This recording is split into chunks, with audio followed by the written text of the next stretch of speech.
City Council meeting to order. If you please rise for the Pledge of Allegiance. I pledge allegiance to the flag of the United States of America and to the republic for which it stands, one nation, under God, indivisible, with liberty and justice for all.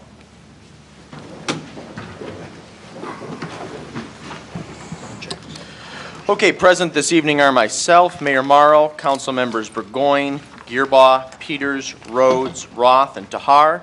Staff present is City Manager Campbell, Interim Clerk Rutledge, Police Chief Rennick was here, Superintendent Engineer Rubel, Assistant PCF Superintendent Fetchett, City Treasurer Bennett. Our Public Works Director is not here this evening, neither is our Parks and Rec Director, but Deputy Treasurer McDonough is here.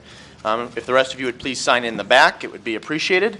Can I have a motion to approve the agenda as amended? The last business under new business, item 13-85, will be removed. It will come back at our next council meeting, the first meeting in June. The gentleman who was to present on behalf of 123.net is ill, so he requested the change, and he'll also be providing us some additional information, which I assume will be emailed by our city manager just as soon as we receive it. So that is one change. Are there any other additions, or Mr. Burgoyne? Off consent 1379. So that will go now 1379. That will be the first item under new business. Okay. Also, I'd like to add Appropriations Act discussion under discussion. Okay. So that will come following, well, actually, we'll put that at the end, following strategic plan. Okay. Are there any other changes to the agenda before us tonight, my friends? If not, then I would seek a motion to approve the agenda as amended. So moved. Moved by Mr. Rhodes. Is there a second? Second. Seconded by Mr. Roth. Discussion. Hearing none. All those in favor signify by saying aye. Aye. Opposed say nay. Ayes have it and the motion carries. There are no absences this evening, so we'll dispense with that. We do have two presentations this evening, and I'd like to invite up Diana Huckstein, who's the VP of Marketing and Community Relations at Evangelicals of Michigan. She is filling in for Denise Ravidu, who's out of town. And she is here to talk about a great new resource in our community, the Reddy's Rehabilitation Center in the back of our community hospital, which I think was, their grand opening ribbon cutting was in December. But it's still pretty new, and for those of you who haven't checked it out, you absolutely should. It's a great community resource, and Diana's here to talk more about it. Diana, the floor is yours. Thank you so much. As you mentioned, I'm Diana Huckstein, Vice President of Marketing and Communications with Evangelical Homes of Michigan, speaking on Denise Rabidu's behalf this evening. And we will be talking a little bit about the Reddy Center and kind of what we've been up to since our November grand opening. As a long-standing member in the city of Saline and a large employer, we're very grateful for the council and the support that you provide to our organization. So thank you for that. Just to bring everyone up to speed about the Reddy Center, the campus is located on Evangelical Home Saline property, which is adjacent. Can you hear me okay? Yeah, just pull it a little bit closer. We'll have our tech gentleman, Chris, in the back, turn up the volume just a bit. Okay. Thank you, Diana. Sure. It's adjacent to Evangelical Home Saline and adjacent to St. Joe's Hospital, so it sits within that campus. And that facility has been on the campus since the early 1970s. So we were able to acquire 22,000 square feet, which was within the St. Joe's Hospital, and this space became available once they made some operational changes. What that did for our organization is it allowed us to expand to a 54-bed short-term rehabilitation unit within Evangelical Home Saline, which gave us a huge amount of expansive space and really gained us 28 private rooms, which basically doubled our rehabilitation capacity. After about 15 months of construction, demolition, rebuilding, we opened in November 2012, and we were happy to say within 2 weeks we were completely full at capacity. So we had great success right out of the gate and continue to see that. So each month we see close to about 100 clients that are rehabilitating with us on an average stay of 17 to 21 days. We've served clients from a variety of ranges. Typically, in the past, we were just servicing older adults, but that has expanded quite greatly. And so currently, some of the clients we have seen, the youngest is age 31, all the way up to the oldest being 92. With the addition of the Ready Center, we also hired about 90 new team members in that 6-month period as well. We believe our success immediately really had a lot to do with our service delivery and how we do things a little bit differently. We really offer the traditional modalities of therapy, such as physical therapy, occupational speech. A huge addition for us was our aquatic therapy program. And really embracing and building in technology was a real key aspect and change for us in the services that we offer. So within the 22,000 square feet, we were able to substantially increase the size of gym spaces and then really add technology into the equipment themselves with a smart card technology, which really helps us with communications to the local physician practices about the clients that we serve. And it also identifies how well that they're progressing through their treatment plan. The gym equipment, if you haven't had the opportunity, and after this, we certainly invite all of you to come through to take a tour of the facility as well. But we have professional gym equipment, which is very different and unique from most other nursing homes.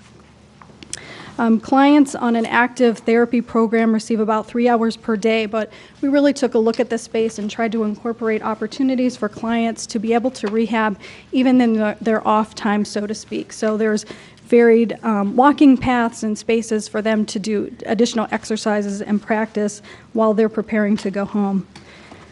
We also added a full-size life skills kitchen. Many times as individuals have injuries and illnesses, simple tasks sometimes are very challenging, so they have the opportunity to relearn those skills before they get home. I mentioned our warm saltwater pool, which was a huge addition, and the great part of the technology is that there are underwater cameras, which help support the therapists as they're evaluating clients in range of motion to make sure that they're really progressing in the way that they should be. A really great addition, though, has been our cafe. It's also a technology-enhanced cafe. It is open to the public. We do catering services, so if you have the opportunity to come in and visit the cafe, we invite you to do that. But it also really helps us with guiding our clients into healthier meal choices as well. So our point of service program with their medical record are together, and we can help clients identify what their dietary restrictions are and help them to choose healthier choices. And it also services not only clients and their families, but our team members in the local community as well. I think the last couple of things, the additional services, which is an important part of Aspect and what we do, is really building in the wellness component. It's an enhancement that we do in everything throughout our organization.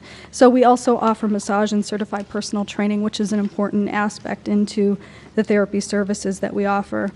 And then we also have subsidiaries that support the clients in their journey home, such as our Life Choices Solutions subsidiary, which offers different things from helping clients to have safe surroundings once they return home. So for instance, if they needed a handrail or a ramp or a full bathroom remodification, we're able to provide those services. And also to provide home care services to, again, help them in their healthy journey as they return home. The last part of the space that I'll just touch on is a chapel and reflection space, which we share with St. Joe's, and it's a really nice opportunity for clients and family members to have some quiet reflection space as they need it. So I hope this just gives you a really quick summary on what we've been doing over at the Ready Center, and we invite you to come and take a tour or to visit us at the cafe. Are there any questions? Any questions for Diana? Well, I encourage my colleagues, if you haven't had a tour of the facility yet, to please check it out. Of course, Diana extended an invitation. It really is a state-of-the-art facility. The cafe is open to the public, so you're welcome to go at any time. I think the Ready Center is just another sort of unique and special thing that makes Saline the community it is. So if there are no questions, thank you for being here. Thank Appreciate you so it. much. Okay, up next we have an update from the Saline Celtic Festival Committee, Amber Sotelo. Amber, thank you for being here. And thank you very much for your time this evening. As Mayor Marl said, my name is Amber Sotelo, and I'm here to represent the Saline Celtic Festival and just give you an update of how we've been progressing. In our meetings, we have looked at various ways that we can try to trim our budget, which we have done. We were able to eliminate $2,000 from our facilities budget thanks to the good work of Don Mackins, one of our festival executive members. It was going to be building our dance stages, where in the past we have had to rent them, and then even do additional modifications to make sure that they met the requirements of our dance competitions that are very popular at the festival. In this way, we find that we will be able to build a sturdier stage that will be exactly what we need and will be in a durable good that we will have ever onward as that we will no longer need to spend the additional money to rent, which they're very expensive because they're very, very specific in how they're constructed. So we're very pleased about that. Our ongoing fundraising is doing very well. To date, we have one half of our total ACA, the Michigan Council of Arts and Cultural Affairs. We were granted a mini grant of $3,000. We have already received $1,500 of that, and then after that a little bit more time elapses, then they will give us the balance of that. Additional fundraising has earned us $4,350, and that is just of what we have already committed to. We have received these commitments from Flat Out Bread in town, McNaughton and Gunn, Renewal by Anderson. We are pleased for receiving a donation from Walmart for the first time, as well as DTE, Toyota, Whole Foods, and then our grant. So our total fundraising, grants, and donations so far is $7,350. So we're very happy about that. In addition to trying to eliminate some things from our budget that we have every year, we were always looking at ways that we can enhance the experience and just try to offer enhancements that will encourage additional guests to come to the Celtic Festival. And one of the ways we like to do, we still want to remain true to our Celtic roots, but we thought that we could enhance the festival and invite a larger audience by creating more of a foodie experience in the park.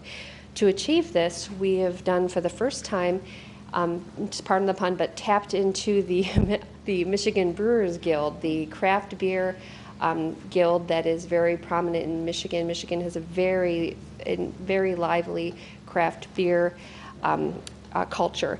And so what we've done is we have invited several of the craft beers to be at the event. These will include the breweries Bell's, Arcadia Ales, Ann Arbor Brewing Company, right here local, and New Holland. This will allow us, this arrangement will allow us to be advertised on the Michigan Brewers Guild website, as well as promote Michigan, which are two areas where we've never really been able to present ourselves. We're very excited about that. We continue to work with Saline Main Street as they're putting together their Mastodon Mayhem, and we're very enthusiastic about that. They anticipate that will bring a lot of attendees, and that will be run the morning, as you know, the morning of the festival. Our music lineup is looking very strong. On Friday, we are inviting back the Tartan Terrors, who were very popular last year, and were recently at the Ark, and we received a lot of feedback on our Facebook page asking that we invite them back, and so we're very pleased to have them coming back. So our Friday lineup will be the Tartan Terrors and Brother, and then our Saturday lineup will be Solace, Brother, and Blackthorn. So we're very excited about that. Our MLCC has granted our liquor license and has, 2 years ago, last year rather, we 2 years ago started a enhancement to move out of the beer tent to have a larger area, and this year we are pleased that we will have the entire run of Mill Pond. So we won't have a dual gate system. There'll be a entry, and then we of course adhere to all the MLCC guidelines, but it actually allows us to not have any, it'll be unfettered, the walking around the park at purchasing food or what have you. So we're very excited about this year, and very excited to have to have time to talk to you today about this. And do you have any questions? Any questions for Amber? Mr. Peters. Just want to say thanks. I know there's an awful lot of hard work and volunteers that go into this festival. I know I attend the meetings. There just seems to be an extra buzz this year, a little extra enthusiasm with some of the new events coming on. So it looks like it's going to be a good time. Thanks. Thank you, Mr. Peters. Mr. Gearbaugh. Just a great idea about having a Brewers Guild joining in. Yes. Is Wolverine Brewery still going to be part of it, as they were last year? No, the distributor that we are using will be, these are the beers that they can Okay, offer so us. it's just So these. unfortunately, if we took Ann Arbor Brewing, we will not be using Wolverine. But again, this is something we're always looking for new things to try. So if this is a good arrangement for us this year, you know, we can continue with it, and perhaps once we've expanded and included the Michigan Brewers Guild, we can offer many other choices, but we thought, you know, this is the first year we've tried something new like this. We probably should try to be a little bit more conservative, but certainly, I think it all goes towards trying to create a different experience in Mill Pond. We have this beautiful venue, and what a better way to have a great community festival than to have good food and just enjoy that beautiful park and enjoy some nice beverages. Any other questions? Okay, Amber, thank you very much. Thank you very much for Appreciate your it. time. Okay, we're moving on to citizen comments on agenda items. Under the Open Meetings Act, any citizen may come forward at this time and make comment or question on an item that appears on this agenda. Comments will be limited to 3 minutes per person. Anyone who would like to speak is requested but not required to state his or her name and address for the record. Mary Hess, and I'm addressing 1282 Outdoor Cafe Tables. I have no problem other than I want to make sure we have the 5-foot barrier-free for pedestrians. And I notice a note has been sent that no bicycles, baby carts, strollers are to be in the 5-foot. Now, what I've noticed is that, I'm not done yet. No, Okay. please continue. What I've noticed is that bicycles are having trouble going through the 5 feet and then a pedestrian. The other thing is, I know you've all tried to do creative financing, and our taxes are going up, but when it's only $50 for an original permit and $25 a year for renewal, and that's been for probably 5 years. I think that should be addressed at least double. I also would hope that you would, instead of having a whole year permit to leave the tables and chairs on, that it be just for removed December 1st, be for the safety of the pedestrians. The other issue is Oakwood Cemetery. I am hoping that the dungeon room and the door will be removed before you put the lights up, because otherwise they're going to get kind of dirty. And I must say, since I've went there for the last 22 years quite often, I've never had to have a light. So I don't quite understand the lights, but whatever. I am thrilled that it is going to be great for the 100th anniversary of the mausoleum, and I'm so glad that the DPW is doing the mowing. And hopefully we'll have our crosses by the American Legion, and if you'll thank them, because it is a big endeavor, and we're getting older. Thank you. Thank you, Mrs. Hess. I'm going to see the hockey game. Okay. Well, since you're leaving, I also want to thank you for your efforts in selling the poppies for the American Legion. That's greatly appreciated and a great way to honor those who've served our country. So thank you. Are there additional citizen comments? No?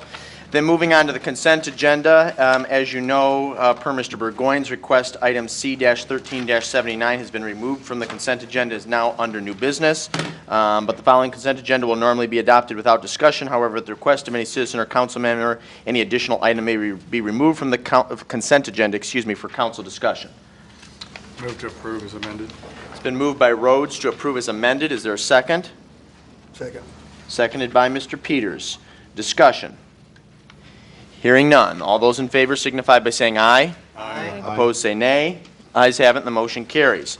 Moving on to unfinished business. This is item 12-178, millage rate for the FY14 General Appropriations Act. This is our annual budget. This will be a motion to acknowledge receipt of the May 14th, 2013 memo from City Treasurer Bennett regarding consideration of the millage for the FY14 General Appropriations Act, and to direct staff to utilize the millage rate for fiscal year 2013-2014 of 16.28 mils, which is a 0.75 mil increase from the from fiscal year is a 0.75 mil increase from the FY13 fiscal year. Pardon me. Is there a motion? Move to acknowledge receipt. It's been moved by Ms. Tahar to acknowledge Second. receipt. Is there a second? Second. Seconded by Mr. Burgoyne. Staff, do you make a comment? Ms. Bennett, do you care to make a comment at all? No? Okay. Is there any additional questions? Questions, Mr. Burgoyne? No, Let me open it up. Let me just make sure there's no questions. One last time. Any questions for city staff? No questions. Mr. Burgoyne, you may proceed. okay, I'm passing something down which shows a balanced budget. Now, in terms of having a balanced budget, and in terms of our receipts going up in the subsequent years, and in terms of the rainy day fund going from 1.1 million up to 1.2 million this coming year without tax increase, I don't think we should do the tax increase. I'd like to explain it. It's pretty short. Please continue. Okay, the first, under the second paragraph, there are $4 items. The first one is $70,000. In our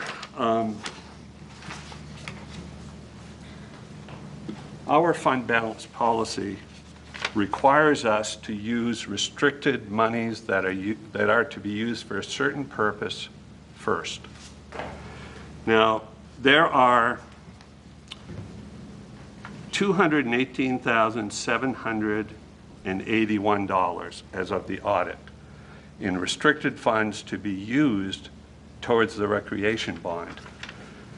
Now, we have 12 years left of recreation bond. So what I'm suggesting is we use 0 of these restricted funds in 2013, that we use 1/3, approximately 1/3, 70,000 in 2014, that we not use anything for the subsequent 3 years, and that the remaining 145 or 150 be used in the remaining 6 years. So out of the first 5 years, only use 70,000 out of what staff is required to do. Staff is required to look to these funds first. So use 1/3, that would be 70,000. We have $188,000 that we have recently been told that the gap has been narrowed to, but this takes 70,000 off the table, and that then leaves 110,000. The other items satisfy the rest. In addition to this, our tax base is now growing. Tax base had been in big trouble. Tax base had been 3% lower, we've been losing 3%, we've been losing 7% at one point, and then 3%, and now we've just barely turned around to 2.25%. The subsequent year will be closer to 4%. The subsequent year will be closer to a 5% gain. We have turned around. We have a structural change in what has happened to the budget. And the structural change comes from the change in home prices, which are now going up. They're no longer going down, they're now going up. And we know they're going up because taxes are on 2 years back. So we can look forward to 1 year and say, from a year back and this year will be what we use for the tax base for the subsequent year. So we already know a good part of these prices that have been coming up. It's not a guess. It's something that we know. In fact, what the assessor did last December is she used September 2012 back to August 2010 history of home prices. So you always use home prices backwards. And for this coming December 31, she will use the prices from 20 months back through this September. we still have about 3 more months till September. Home prices are still going up. They've been going up these 18, 20 months back. It's going up. We're pretty sure it's going up.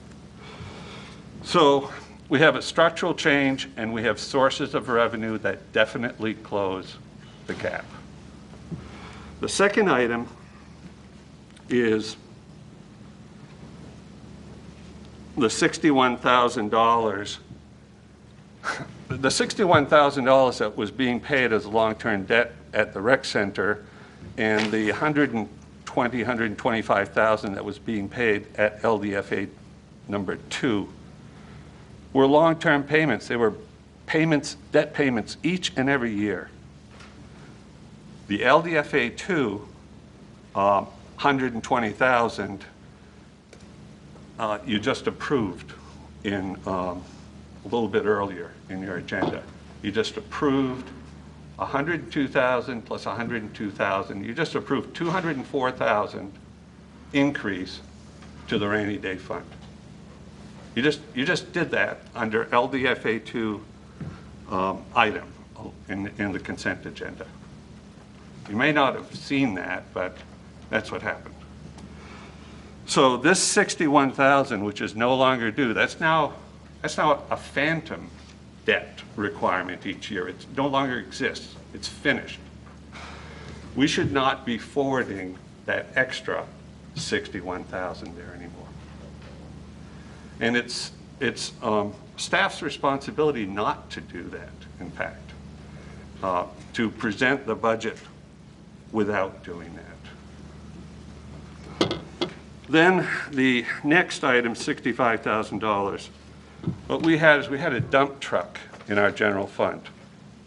And a dump truck that was going to cost $160,000, and it was shown to be a need. Our DPW director was able to find a way to upgrade the existing chassis of the truck for $95,000. That's a $65,000 savings, but instead of doing a savings, what staff did is they backfilled that with new additional costs that were not in the budget. That was added there, and $35,000 additional costs were added under the capital item in 2013. So you had $100,000 of additional costs thrown in to the budget. That's not proper practice. If you have a $65,000 savings, you keep that savings. You don't throw in new items so that the gap does not close. Anyway, this not only closes the gap, this provides enough for cost of living for non-union employees. And they haven't had a cost of living, and they deserve it. And not only does this provide enough for cost of living, this also provides additional funds so that the rainy day fund actually goes up. I know this is probably a lot. Over the past few weeks, I've been talking and throwing numbers, but these are absolutely required. Number one, the $70,000 is required because staff is required to use restricted balance before general fund balance. That's a requirement of our fund balance policy of the City Council. I would ask the City Council not to block these corrections, not to block these proper budgeting corrections. Please don't block them. The $65,000, adding in extra costs of $65,000 where there was a savings, that's spending and causing taxes. It was not, we should have had the budget, narrow down the budget, not add things, new things in to consume the budget. We should close the budget. Thank you, Mr. Burgoyne. Are there additional comments? Just to remind colleagues that the adoption of the final budget will appear at our subsequent council meeting, I believe, on June the 2nd. 3rd, excuse me. Okay. I do have one additional thing. I would like staff to provide us prior to June 3rd, and I think it would be incumbent on us to meet and discuss it, how the gap has closed and how the budget is balanced according to this, or the reasons why they would not follow council procedures and good budgeting procedures. Well, Mr. Burgoyne, to direct staff to provide an additional analysis based on your recommendations and based on the memo that you presented us with this evening dated May the 20th, would take, in order to do that, I would ask for opinions from the rest of my colleagues. On the issue of meeting again, I believe, unless there's been a dramatic change in opinion from when we last met 2 weeks ago, that council does not believe that that is appropriate, since there appears to be a consensus on how to move forward. Let me take that question first. Does any council member, in addition to Mr. Burgoyne, believe that we need to meet again, have a special work meeting to discuss the budget? No. I'm going to take that as a no. Okay? On the second question or proposal that Mr. Burgoyne has offered, would any council member like to see a comprehensive analysis done of his memo that was passed out this evening dated May the 20th? I didn't ask for a comprehensive analysis. I just asked for the 3 budget entries to be made properly and then have no budget gap. That's what I asked. Okay.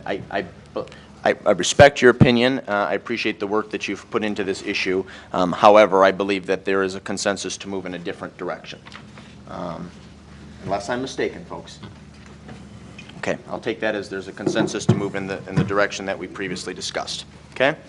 If there's no further discussion related to this agenda item, it's been properly moved by Tahar, seconded by Burgoyne to acknowledge receipt. All those in favor signify by saying aye. Aye. Opposed, say nay. Ayes have it, and the motion carries unanimously. Moving on to unfinished business item 12-34. This is our wastewater treatment 2013 rehabilitation projects. This is 2 motions. The first of which is to acknowledge receipt of the May 13th, 2013 memo from City Superintendent Engineer Rubel and WWTP Superintendent Skull, and to acknowledge receipt of the May 2nd, 2013 letter from Tetra Tech regarding engineering service proposal for the wastewater treatment plant construction. To approve or not approve Tetra Tech's engineering service proposal in the amount of $135,000 for construction engineering services associated with the wastewater treatment project, and to authorize or not to authorize city manager to sign acceptance of the proposal as submitted, dated May the 2nd, 2013. Is there a motion? Move to approve and to authorize? It's been moved by Mr. Gearbock to approve and authorize. Is there a second? Second. Seconded by Ms. Tahar. Mr. Rubel. Thank you, Mayor. Maybe we can get the sound up a little bit. I don't speak too loud sometimes. There are the 2 items you mentioned. First item being the award of the construction agreement with Tetra Tech. And in that, and to represent that is Mr. Tom Alba, who sent the memo to the City Council. And representing the wastewater treatment plant is Mr. Mark Fetchick, because Bob Skull couldn't be here. The memo that I prepared for you is got just 4 major parts, as you can see, actually 5, plus a photo log. The recommendation, of course, section is for the award on behalf of Tetra Tech to move ahead with the construction phase now that the project has been successfully bid, and we have a good bid result. The second, I do a brief summary of the status of the project segments to date and the success we've had with all of those. They've achieved not only the S2 grant approval, but also the Part 41 sewer permit has been received, and the project plan, of course, will be discussed at a public hearing, a required public hearing by the DEQ on June 3rd. There'll be a stenographer here to take notes on behalf of the DER as one of their requirements. Then we have a summary of the engineering services to date. I included the 4 items that have been accomplished, and then, of course, the 1 item, the water and sewer rate study that was deferred. So if you, the 4 items in the prior agreements amount to $140,200. Once the S2 grant has been approved, we should receive up to $102,000 reimbursement for the benefit of the S2 grant from the DEQ. We have a brief section on the funding and financing. Basically, the project will be financed out of the wastewater replacement fund, and it has a significant balance in it. And then, of course, the balance would be repaid over several years of payments received from sewer invoices. There's a brief summary on Tetra Tech consulting services of past years being very successful. And then on the last page, there's a summary of the milestone achievements beginning in January of 2012 up into the current time period of May of 2013. And then the photo page on the bottom shows the actual pre-bid meeting, not the bid meeting, or the bid taking, which is the next report. So that shows we had a large number of people interested in the project, and we subsequently received and Tetra Tech reviewed 8 proposals, which you can see were provided some good numbers. And then the last photograph shows a number of the potential bidders on site. And if you look at the round, the dark black round feature in the back, that's the digester. That's the main component for the repairs. So that's item number 1. I'll finish by just briefly discussing item number 2, and then Mr. Alba can answer any questions you had on the 2 items, the engineering agreement as well as the award of the contract. That staff memo includes, of course, the amount of the low bid at $1,276,000. We mentioned that it'll be covered in mostly the FY14 budget because the construction period will almost match the months of the FY14 budget. And then in the budgetary needs section, we talk about how the contractor should be able to furnish us with an estimate of monthly payments so we can make draws and make payments monthly from the 2 investments of the wastewater replacement fund. And then, of course, there it has the photo page of the actual bid opening. I should make mention there, of course, it was the last bid opening for our former clerk, Diane Hill, so I made sure I got that on camera. And so things went very well at the bid opening, as Mr. Alba can explain to you in reflection of his memo. Mr. Abel, would you like to comment? Thank you, Sherry, Mr. Mayor, and ladies and gentlemen of the council, and Manager Campbell. I can kind of go through the 2 letters if you'd like, or I can just answer questions at your pleasure. It might be helpful for those in the audience and those that are watching at home, or will be watching at home, excuse me, if you briefly went over your 2 letters, Okay. and then we'll open it up for questions. Okay. Kind of, and I'll probably mix and match things a little bit. The project, as you will remember, has 4 basic components. There is, as Gary alluded to, there's a large tank that contains sludge, and part of the treatment process is to render that sludge able to be land applied. So one component of this is to improve the mixing system in that digester to increase the efficiency and the reliability of that critical component. Second thing is that a byproduct of that particular operation is a generation of a usable gas. It's 65% methane and 35% carbon dioxide. It has historically been present at the plant. It's used for heating this digester and for heating buildings. And so there's much gas handling equipment there. And for safety reasons, much of that had reached the end of its usable life. Some of it actually has reached the point where it leaks. So replacing that for safety and for continued reliability of the process is also part of the project. There is, as I say, in the wintertime, this is Michigan, this digestion tank and also the building and facilities there require heat, and the boiler that's there was put in a long time ago, and it's being replaced with a boiler that will burn this digester gas primarily, but also can burn natural gas as necessary. And then the last part is kind of rehabilitation. The treatment plant has been modified and expanded in the past, but some components of it have been there for a really long time, for more than 40 years.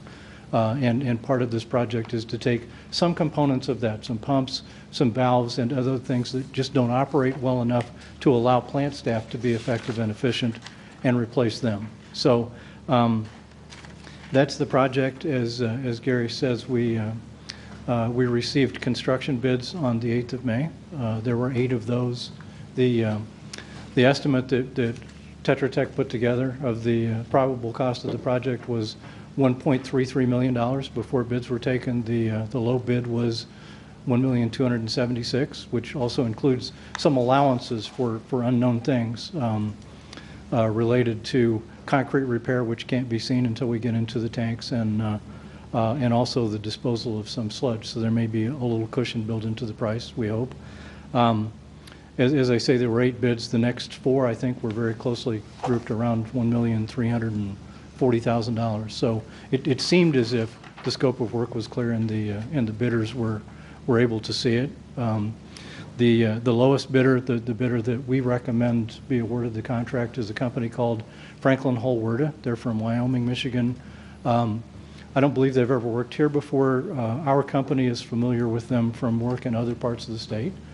They're a mechanical contractor, so much of their work has been done as a subcontractor, but they also do general contract work.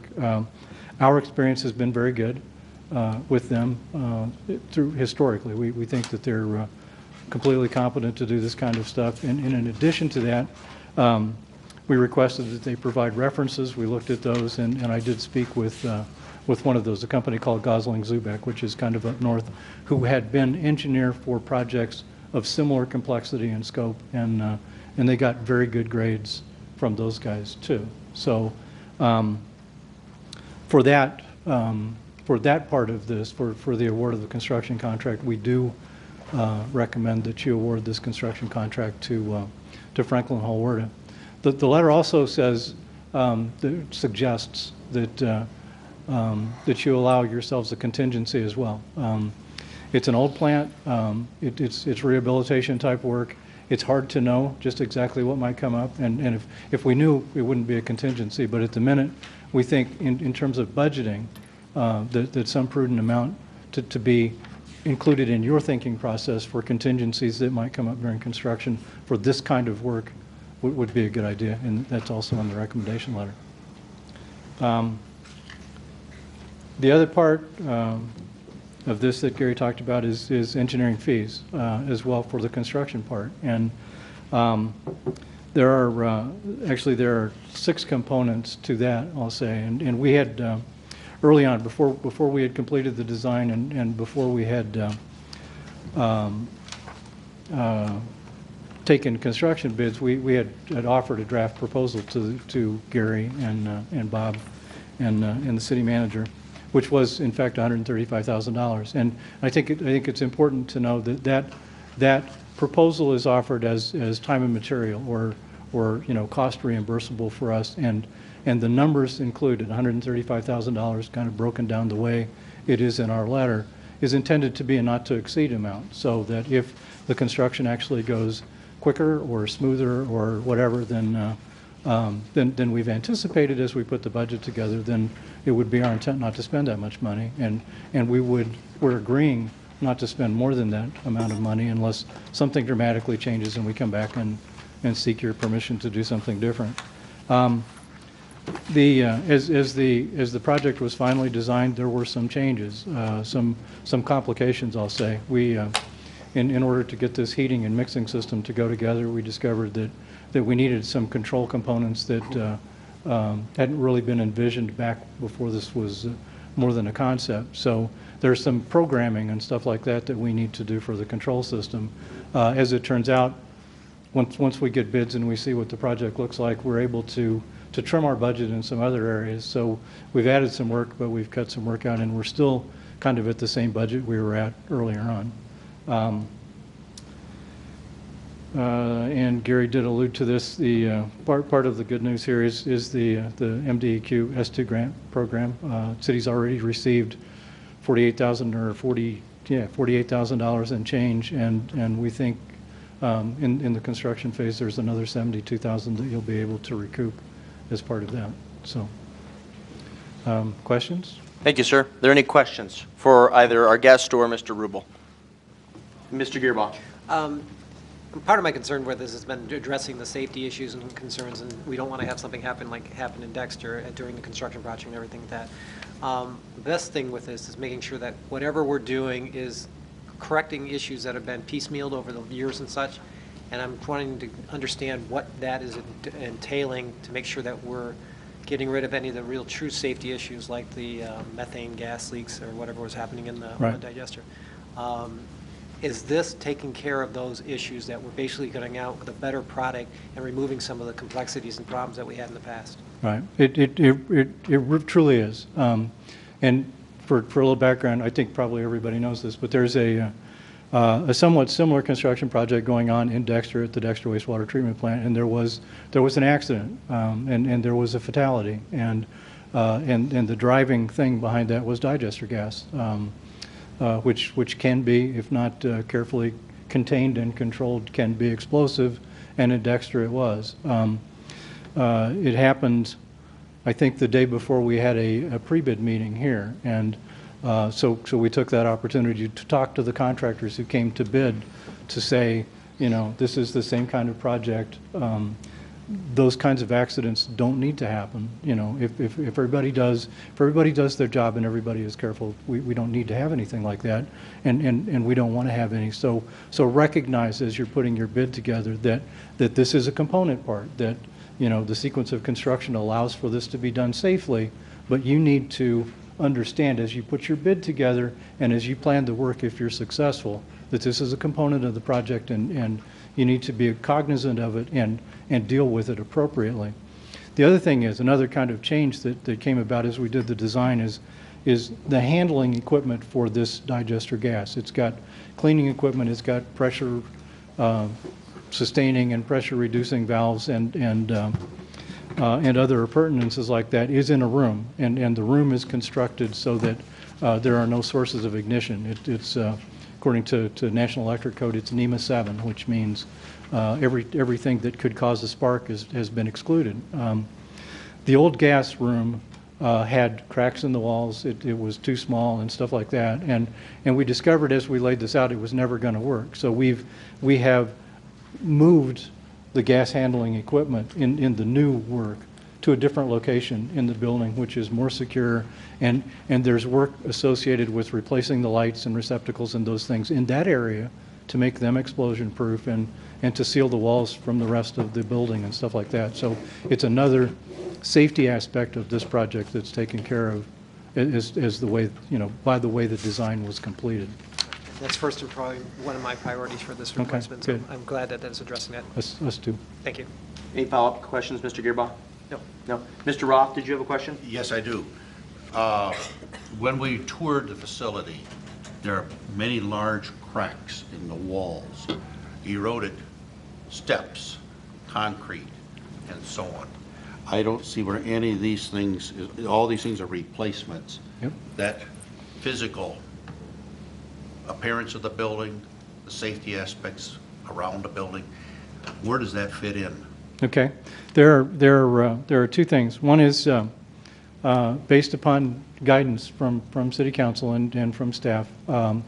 We wrote a report, and the report identified three different kinds of improvements at the wastewater plant. One were kind of immediate needs, and that's what's included in this project, or those things which were identified as immediate needs. The second group of things were additional construction items which could presumably be not postponed indefinitely, but postponed for a little while. And some of those have to do with some of the exterior concrete. Some of them have to do with replacing the existing septic handling system and some things like that. And then there was a third category, which was hide and watch, for lack of something better. It was some things that specifically related to cracks in the building, and our assessment that the building had in the past clearly moved, and our inability to say with any kind of certainty why that was or if it was still moving. So as part of our design proposal, council authorized us to do a crack study, and we engaged a geotechnical subconsultant. We installed crack monitoring equipment over there in, I think, 7 different locations. They were installed like January 13th, and we've taken photographs of them since, so it's been 4 months. Of those, only one has shown any perceptible movement. One of the cracks, and if you were down there in the big pump room, there's a big crack on the wall between a tank and a segment of the wall that we think is kind of translating itself over to the east. That crack monitor showed a little bit of perceptible movement, like 2 millimeters in 4 months.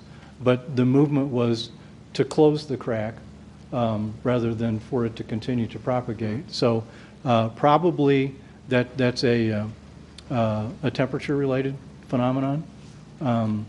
You know, because as in the wintertime, the outside of that top part of the concrete wall would have been exposed to the outside and the outside temperatures. So now it's more uniform temperature. It appears to have probably grown a little bit just because materials do that. Our recommendation based on that is to continue to watch for a little longer, and for now, the watching is just to every month take some additional photographs to monitor what's going on, and see whether we continue to see any movement. With a little good fortune, we'll discover that whatever caused it to move originally has ceased to be a problem, and that it's kind of fixed in place, and we can go about with relatively simple repairs to the structure rather than repairs down under the ground where the footing is and stuff like that. So that is the current status of that crack monitoring. Do you have any additional questions, Mr. Roth? No. Okay. Thank you, sir. Mr. Rhodes. I just wanted to start off by saying that I'm really comfortable with Tetra Tech and their qualifications and their skill level. But things happen in the course of major projects, particularly things that are as complex as this.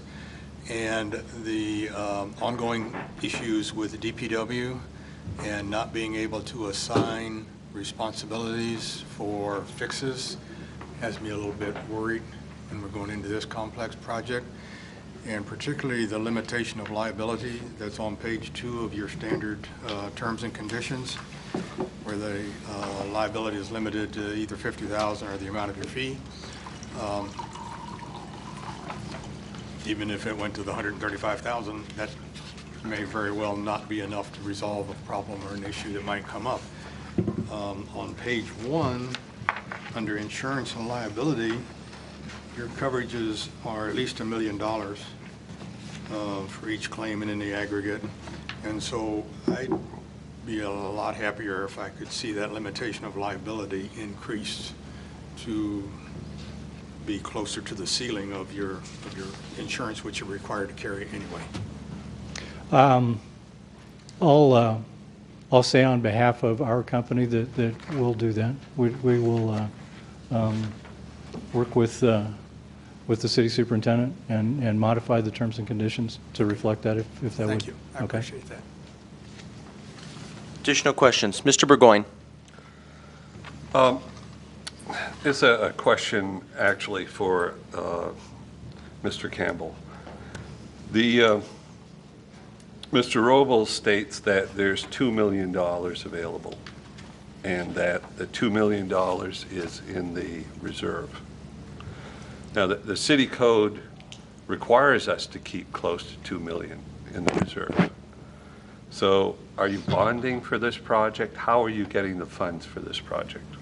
Well, my understanding from legal review is that we can spend that down but need to pay it back up. So that's so that's 1.9. It's a little, I think it's a little beyond what the ordinance calls for. to have in the reserve, and that reserve is my understanding is for just this type of a project. So once, as we continue to pay, I believe it's about $20,000 a quarter, somewhere in there approximately, that comes from our quarterly utility billing, and so we'll be working to pay that back up. Well, my view is that that's not prudent, and here's why it's not prudent. You're supposed to try to keep the reserve according to code at close to the 2 million, just under the 2 million. We are, the Federal Reserve has brought the rates, the interest rates way, way down. Now's the ideal time to bond. If you look at this year's project and any projects coming up, by bonding you have a way of maintaining yourself close to the 2 million, which makes the most sense. So I don't see why. Now you have probably 90 to 120, 180 days to bond. You still have time to bond, even if you haven't started thinking about it now, and not delay the project. But to me, just draining down the coffers doesn't make sense if the code says you're supposed to try to keep it close to 2 million. Now's the ideal time to borrow. It's low rates. I think subsequently, not for the motion here, but subsequently we should have some thought and have that responded to us about bonding. I think we should bond for this project and whatever projects are needed in sewer. Thank you, Mr. Burgoyne. Are there any additional questions for our guest or for city staff? Mr. Peters. One more question. Yes, sir. On your methane, does that, all the methane go to the boiler, or is there going to be some flaring involved in some of that? During warmer periods of the year, when building heating is minimal or not existent, you will end up flaring some of the gas. Okay. During the wintertime, when it's cold, based on calculations, the requirements for heating the digester and heating the building will pretty much use all of it. Sure. So, Can you offer any suggestions as to why that building might be moving? Have you come up with any kind of a theory yet as to well, what subsidence we have because it doesn't appear to be going anywhere now. Yeah. We don't have any theories other than the ones we had before, and we don't have any reliable timeline for when it happened, because Right. I mean, people know it happened, but there was no, anecdotally, there was no event where somebody walked in and went, holy cow, the Right. building has moved. So, things, like I say, parts of that building have been there for a long time. The parts where the damage is or the most of the movements being observed actually built in the middle 1980s, which doesn't seem like that long ago, but in fact, that's 30 years. Subsequently, there was a sludge storage tank buried kind of, that would be south and east of that location. And one of the theories that we've talked about in our office and with the geotechnical guys that we have helping us is that there might have been a much greater flow of water from up above, kind of under the foundation and out before that tank was built, because it did kind of change the way drainage works on site. But beyond that, nothing that really leaps out. Yeah, just curious. It's a lot of new equipment to be put into a building that might still be moving, but how long do you keep those gauges on, those strain gauges? They're kind of low tech. They work really well. They're kind of low tech. It's just two pieces of plastic laid across each other that have grids on them, and you put them together. You photograph them when you put them up, and then you continue to photograph them, and you see whether it moves sideways and up and down. So, and once they're in there, they can stay for as long as anybody wants. Thank you. Additional questions? Mr. Gearbaugh. This may be for Mr. Campbell. How are we proceeding with the septage receiving process? I thought we were going to look at repairing that too. I believe that's one of those in the later phases. That's correct. But council had moved ahead on that to try and have that done, because we figured if it fails, we won't be getting any revenue from it at all, and this is a revenue generator that would pay back on itself within 2 years. And I was concerned about this at least at 3 meetings, and I'm not sure why we're not moving ahead with it at this point in time. That was just a confusion I just had right now, and I want to know why that didn't happen. I guess I asked Mr. Rubel or Mr. Fetchik to, as we talked, because I know we talked about that, and I certainly recall. I was just talking to Mr. Fetchik there, and Mr. Skull, although he isn't here, he did voice before at some meetings that he was able to augment some repairs to the septic screening machine in the receiving station, and so he was able to obtain some good prices to replace some parts to extend the life of that. And so we can still, we're still receiving septic at the allowable rate that we're allowed to receive and put into the waste stream. So he was able to augment some My repairs understanding to was the we had equipment. potentially some valves that were, if they fail, we're out of business, and that we were looking at this as being a solution. I don't want to be patching with baling wire and chewing gum just so that all of a sudden then we're going to have something down the road. But we've got this place all tore up. We should be doing it now and saving our costs, not moving ahead. And Yeah. now all of a sudden we're going to have a problem a year and a half from now. Yeah. The septic receiving operation is actually separate from basically the rest of the plant operation. The plant only receives the effluent from it, basically, and the sludge. Well, I'd So like it Mr. doesn't Skull's contribute to opinion, if we the could have that. piping and the valving of the plant that's being repaired at this moment. It's operating sufficiently right now without needing to be replaced immediately. And what we need to do is look at, it's more than that one component to look at when you want to receive or enhance the septic receiving, because we have to look at possibility of reassessing the site, doing a site assessment, as well as we have to see how this new digester system is going to perform, because it may or may not allow us to increase the septage. And that once we know, then we can maybe size the equipment a little bit larger too. So we didn't want to go ahead and start replacing expensive equipment, not knowing what the, enhancements might involve later. Mr. Gearbo, we can have Mr. Skull, I just conferred with our city manager, he will be present on June the 3rd, and we can have him come to that council meeting and comment on this issue. Thank you. Yep. Mr. Roth, did you have an additional question, sir? Yes, I'm concerned about that when we authorize the engineering of the needs for the sewage plant, that part was included. It sounds like we're going to incur more expense to have this studied again, engineering study for it. I thought we were going to get a complete engineering package for the price we're paying.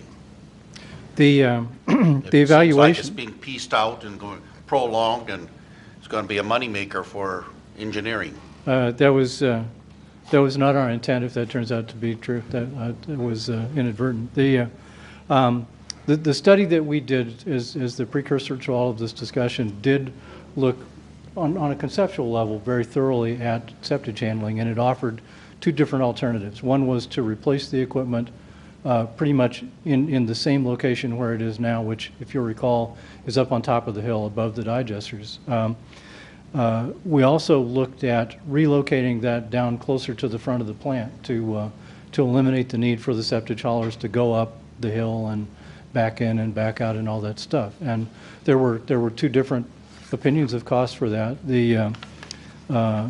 The anecdotal direction that we got from staff as we did the study is that they, all things considered, thought leaving it up where it was the better thing to do, that it wasn't worth the money to actually relocate it, but to replace it in kind up on top of the hill. And I can't, standing here, remember just exactly how the direction to do only the part of the project that's being done now was given, but it did come from City Council to this is the project that we'd like you to do final detailed engineering for and get construction bids for and help us get constructed. This was the largest part of the project. I think that and now I'm speaking from memory, which is a little dangerous, but seems to me that the septic handling part was another $400,000 or some number like that, and it was, along with some of the exterior concrete rehabilitation work, it was deemed appropriate to let that be a next smaller project. Additional questions, Mr. Roth? Well, my recollection was that we had a kind of consensus that we would move that along with this, both projects at the same time to get it taken care of. And that was my assumption, that what the engineering study was going to include, and bids would be given, the whole works. So we have the package completed. Mr. Gearbaugh? I do recall we were going to have this as an add-on, but it may not have included the engineering costs. I believe we did have this as being our one project, then the digester was going to be another one, which may require additional cost and additional engineering costs. So I can understand they would have been two separate projects, but it was supposed to be moved forward. And I don't know what happened, and it didn't happen. So that's where my concern is at this point. If there is an issue with the digester expanding, and we have to look at that as being that we may not be able to handle it in the future, that never came up at any discussion. And now if it's an issue, then that's fine. But I still have a problem with, we as a council suggested this move forward because we wanted it as a revenue enhancement, and we said it would pay for it. It's in the minutes. I just want to confirm it here, and I'm not really sure what the heck happened. Well, like I said, we'll make sure that Mr. Scull is present at our next council meeting to thoroughly discuss the issue. Mr. Burgoyne. I recall the same way as Mr. Gearbaugh and Mr. Roth, that not necessarily that they were going to be done on the same day, but they were both going to be done pretty much together. The other thing I recall is that there were some other costs within the next 3 years or so. And so if you have 1.5 million and 0.4 million and some other costs, you may be in the $2.5 million to $3 million range, which again brings me to, we should bond. We should keep, according to our code, try to maintain the 1.9 million-ish or so, and use the 80,000 a year for towards the bonds. You know, I think we should bond. We should look at what projects we have within a reasonable time, like 3 years or so, and figure out, is that $2.5 million bond or whatever it is. Any additional questions? Just one Mr. Gearbaugh, Just one other statement. And Mr. Rhodes reminded me, part of the septage thing was to put in place a better receiving process to track handling, to get payments, all of that with an electronic, with a card and all of that. So that was one of the priorities, was another thing to help assist with the operations and potential reduction in staff time and things that we were looking at. So I do know that was another aspect. So again, Mr. Scull will be here, but remember, there was a lot of issues, and that's why I'm wondering why this did not proceed forward. Thank you, sir. Appreciate it. Okay. So we have a motion on the floor moved by Gearbaugh, seconded by Tahar to approve and authorize. Is there any discussion? Well, let me just say, as it's been alluded to by my colleagues and by Mr. Rubel and then our friends from Tetra Tech, that this project, or projects, excuse me, have been a long time coming. We met on several occasions to discuss these issues and various others. And I think that this motion and the subsequent motion help to bring our wastewater treatment plant into the 21st century and improve its long-term viability and sustainability. Obviously, as other council members have indicated, there's much work to be done and other aspects to be looked at, and that will occur hopefully in the not-too-distant future. I also want to commend Mr. Rhodes, because I think his suggestion on how we could modify the agreement with Tetra Tech was solid, was a good suggestion, so I appreciate that. I would just say to respond to one of my good colleagues, I certainly am not in favor of increasing our long-term debt and liability by bonding for this project. It's always been my understanding that that money is there, that money can be used. Let's be clear here, this is not the general fund. This is a separate account, and so long as we pay it back, I see no prudent reason why you wouldn't pay cash for a project of this nature. So I'm very much in favor of moving forward and enthusiastically endorse this motion and the subsequent one. Additional comments? Okay. All those in I do have an additional Mr. Burgoyne. comment. I think what you just said is very unwise. To take our code requirement to try to keep that at 1.9 million and drop it down to 0, that's not wise. And not bonding at the time when the bond rates are lowest, that's also not wise. I don't agree with that. We have to agree to disagree. You agree that it's unwise, I agree that it's unwise to increase long-term debt and borrow for something that we have cash for, but we'll have to agree to disagree. It's been properly moved and seconded to approve and authorize. All those in favor signify by saying aye. Aye. Opposed, say nay. Ayes have it, and the motion carries. Subsequent motion is a motion to acknowledge receipt of the May 14th, 2013 letter from Tetra Tech and to acknowledge receipt of the May 13th, 2013 memo from City Superintendent Engineer Rubel and Wastewater Treatment Plant Superintendent Skull regarding budgeting/funds associated with the Wastewater Treatment 2013 Rehabilitation Project Construction Award, and to award or not to award the construction service contract to Franklin Holwerda, I think I pronounced that correctly, company in the amount of $1,276,000 for the 2013 rehabilitation projects at the wastewater treatment plant, and to authorize or not to authorize the mayor and interim clerk to execute the contract documents with Franklin Holwerda Company after review and approval by the city attorney. Move to authorize. It's actually award and authorize, Mr. Award Burgoyne. and authorize. Okay. It's been moved by Mr. Burgoyne to award and authorize. Is there a second? I'll second. Seconded by Mr. Peters. Discussion. Mr. Rhodes. I would just request that when the contract is reviewed, that very careful attention is paid to the warranties and the liability limits issues. Thank you. Duly noted. Thank you. Additional discussion. Okay, hearing none. All those in favor signify by saying aye. Aye. Opposed, say nay. Ayes have it, and the motion carries. And again, just to confirm, we'll have Mr. Skull here on June the 3rd to talk about some septage receiving issues and some other capital projects that may be forthcoming at the wastewater treatment plant. Okay?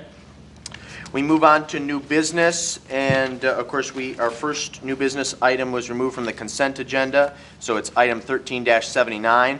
This will be a motion to acknowledge receipt of the May 15th, 2013 memo from City Manager Campbell regarding 207 Monroe Street property, and to authorize staff to proceed with the request for proposals for residential real estate services for 207 Monroe Street, and to expedite the process by accepting proposals for 2 weeks instead of 30 days. Is there a motion?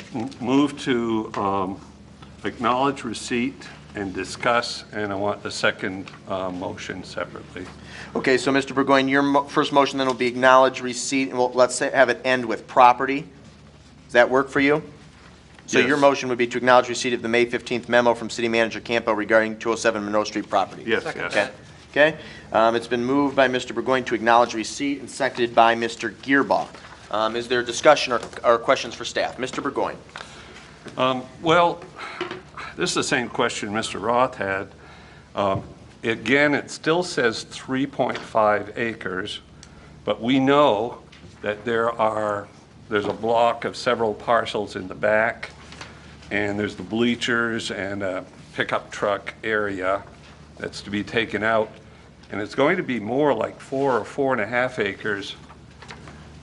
And it doesn't take very long to figure this out. I think the assessor could probably get a close figure on this within 30 minutes.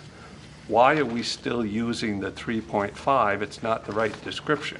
So I know Mr. Roth had that question before, and that's still my question. So that's my question. Certainly. Thank you, Mayor. To Mr. Burgoyne's question, because council has not given us staff a different direction. I mean, it's been discussed, but it has not been a consensus. So if that's what council wants to direct us to do, that's fine. But council at least has not done that. So I'm happy to oblige that if that's what they want to do, what you all want to do. Would that be your recommendation, Mr. Burgoyne? My recommendation would be to include the parcels in the back, the ones that slope up, to include the 3.5 acres minus 2 types of property rights, minus the area of the bleachers and the pickup truck access, and minus the right to pass and repass from Monroe Street, to keep yourself an access in the sideline, you know, the right to access back there with a pickup. So given that, I think we should be dealing with the 4 to 4.5 acres, whatever it is, and we should tell staff. Actually, I have no problem with Mr. Burgoyne's suggestion. I think that would be appropriate to have staff look into it. What's the consensus of the rest of the council? Mr. Roth, are you in agreement with that? I'm not sure if we council members know exactly or have what could be and could not be included. I think that we need to probably have some meeting or some consensus of what is to be kept and what is not to be kept, and really have a clear description of such property. Well, Mr. Burgoyne's suggestion would be to include the, well, they're not lots, but some space adjacent to this property behind some of the houses on Marcana Court, I believe, and then to reserve some space for public access, essentially. But that can be, your suggestions can be made part of staff's analysis. But I've heard proposals for different parking spots and so on, and I just want to be sure that we are protected, we have what we need, and we don't give something away we wished we would not have. Okay. Mr. Gearbox? I agree. The only couple of concerns I had, and I had one suggestion that we should have this reviewed with Parks Commission, because I don't want to like doing things where we have future plans, master plans for our parks and everything, and then we just cut something out from underneath them. The other aspect of this, and I've talked to, I'm concerned about the 4 lots that back up to those individual homes and the potential that whether or not they may be interested in, because I understand that's been a history or whatever. But otherwise, I'd either make a recommendation to sell the whole thing as is. I agree with Mr. Burgoyne, because we need to move this lot, but we shouldn't just stick to this little piece. But we need a plan and basically figure out exactly what. But I want planning commissions or Parks Commission input before we move ahead on this. Sorry.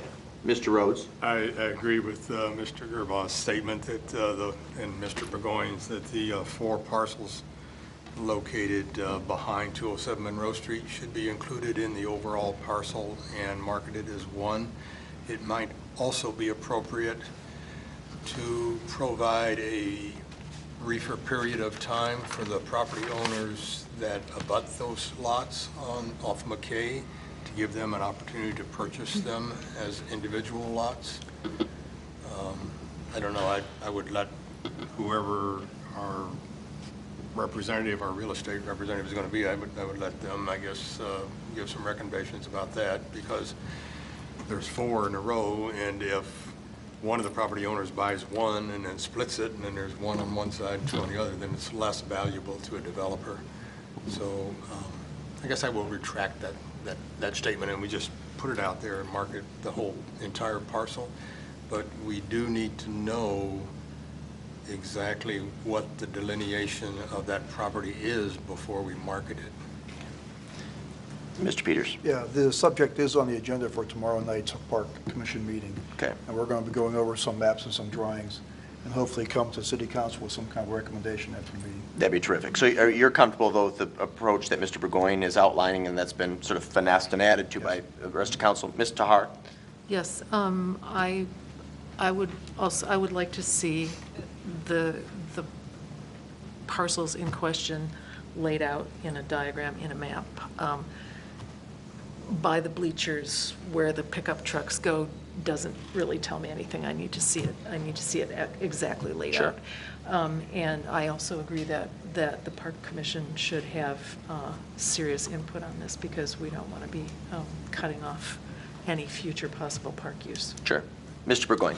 Yeah, I would ask Mr. Price to convey to the Parks Commission that south of the daycare, Tifa has funds to develop parking there all the way back to the basketball courts, or all the way back to the ball court, in fact. And I think Mr. Roble at one time had kind of sketched something on that.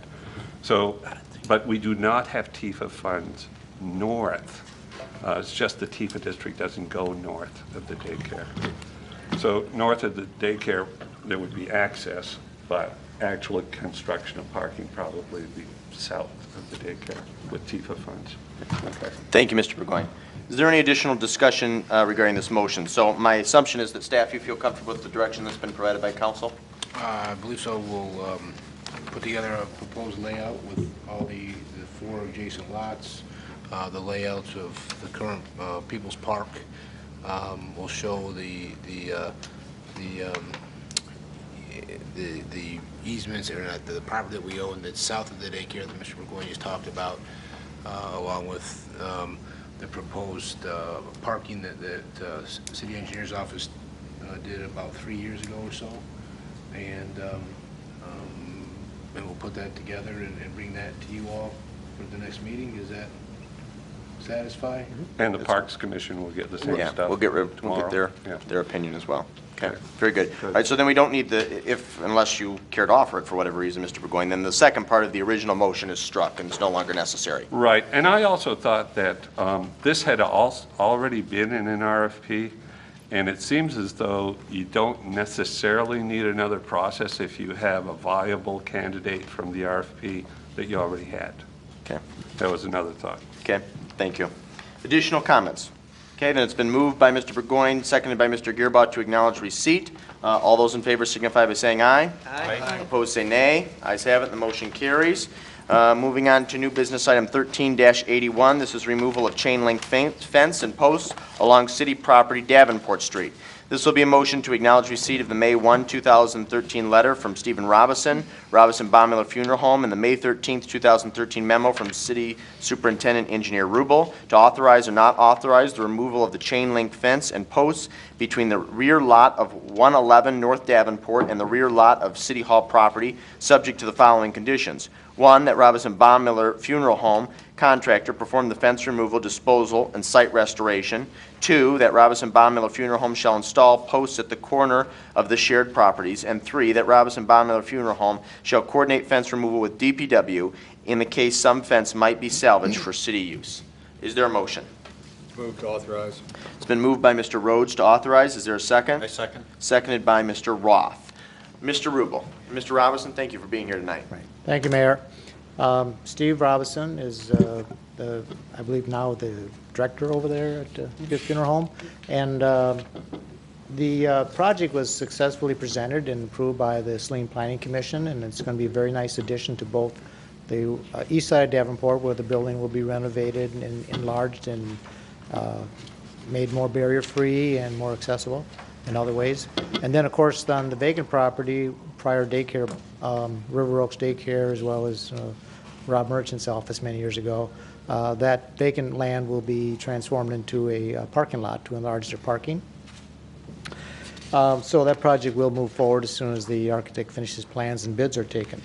One of the conditions of the site plan to allow the fence to be removed is to add a condition that the Planning Commission was in agreement that it would be good to remove the fence because of the weeds and the growth, and we no longer need fencing between those two parking lots, and that they would obtain permission from the City Council in order to move forward on that, because it is located on city property for the most part, and it's an old fence. Ownership really couldn't be determined because of its age. And so we sort of agreed that we come to Planning Commission and get permission to have that fence removed as part of their improvement of the parking lot. And then so we outline in the memo that process and the three conditions as read by the mayor. A contractor who's hired would probably have insurance for the project. And I think it would be appropriate then probably just to name the city as additional insured on that for that portion of the work. And then we could receive a copy of that, and that would, ensure that at least their contractor is insured while he's working on the fence removal. Good. Thank you. Thank you, Mr. Rubel. Mr. Robinson, do you care to comment at all?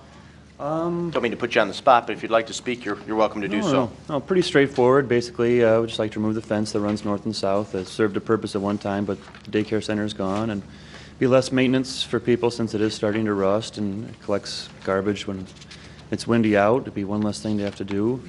Be happy to coordinate with Mr. Campbell and Mr. Fordyce on wherever it can be used in the future, and it also, when it's gone, it'd be easier for us to install the bioretention pond that's required, kind of clean up the whole area. I know that one of the ideas proposed was to put a post on either end marking the boundary line. But I think one of the ideas also was maybe to put some landscaping there all in a row to also mark the boundary line. Is that, was that one of the other ideas, or? We had discussed, replacing landscaping there, but as you can see on page 2 of the report, the applicant is installing 3 areas where there are red twig dogwoods installed near the property line, and even if you install vegetation, you still can't tell the exact boundary of where one person's maintenance ends and another person's begins. So we would just put a post near the property iron at the 2 corners. That's really all it would take, and then a guy could line them up, and then if we're mowing, we'd stay on our side, and he's mowing, he'd stay on his side. You could see the boundary. It would work similar to an invisible fence at that point. Good. Okay. Any questions for the applicant or for Mr. Rubel? Mr. Rhodes. I think this project will be an improvement to the area. I had a question about the posts. Is there any criteria for what the material is to be, or how large they are, or anything? Generally, a 4x4 treated post would probably work. It would, it would sort of blend with the environment. Okay. Additional questions, Mr. Rhodes? No, that's it. Okay. Thank you. Mr. Peters. Yeah, the Parks Commission's been looking for some low-cost fencing, so if the DPW does want it, we can take it off your hands for you. Very good. Okay. I don't think there's any further questions for you, gentlemen. Thank you. Additional discussion? Mr. Gearbaugh. I would just hope that we would clean up our other dead arborvitae at the same time that are on our city property. If that could make it all look better. Yeah. I do agree. I appreciate having it cleaned up by you all as part of your project. Mr. Rubel, I know that was mentioned too at the Planning Commission about dealing with some of those dead trees and shrubs in that area as well. Maybe, if somebody's out there doing work. At the same time, yeah. they're taking care of theirs, we should take care of ours. Yeah, so that could be looked at. That'd be great. Okay, thank you.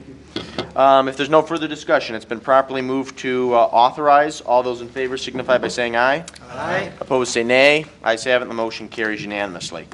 Moving on to new business item 13-82. This is outdoor cafe tables, Max Acadian Seafood Shack, 104 East Michigan Ave.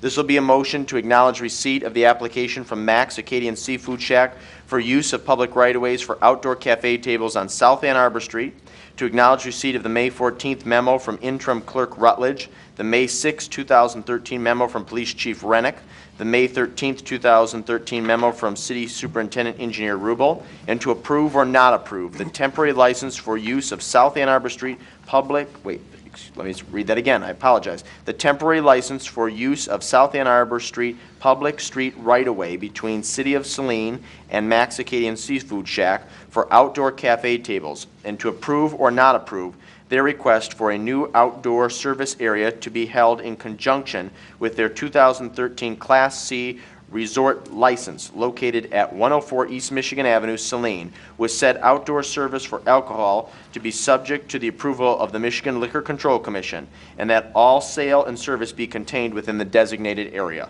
Is there a motion? Move to approve and approve. It's been properly moved by Burgoyne to approve and approve. Is there a second? Second. Seconded by Mr. Peters. Mr. Rubel. Thank you, Mayor. My report only represents the effort put into it by myself, the building inspector, and Mr. Fordyce at the DPW, so it's separate from anything the clerk's office did or the police chief. Looking at the physical layout, we sort of enhanced the drawing that was provided by Cindy McNeil, who's here to represent the request, so she's here to answer questions. And we added some color, but what we reflect on this revised or sort of amended plan is that we actually show where we did our field measurements. We made sure we checked separation distances, available spaces, and labeled things according to their purpose. So it's pretty well explained in both the letter of request and through the application. Also, I drafted a photo page that shows the view from north and south, and also looking in towards the alleyway where they have current seating in a very, very nice surrounding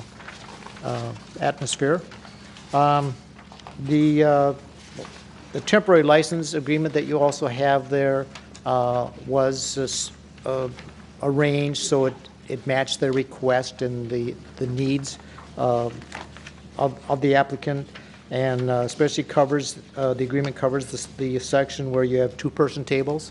And so to ensure that the two-person tables don't get a third chair, because a third chair would then encroach into the 5-foot pathway dedicated area.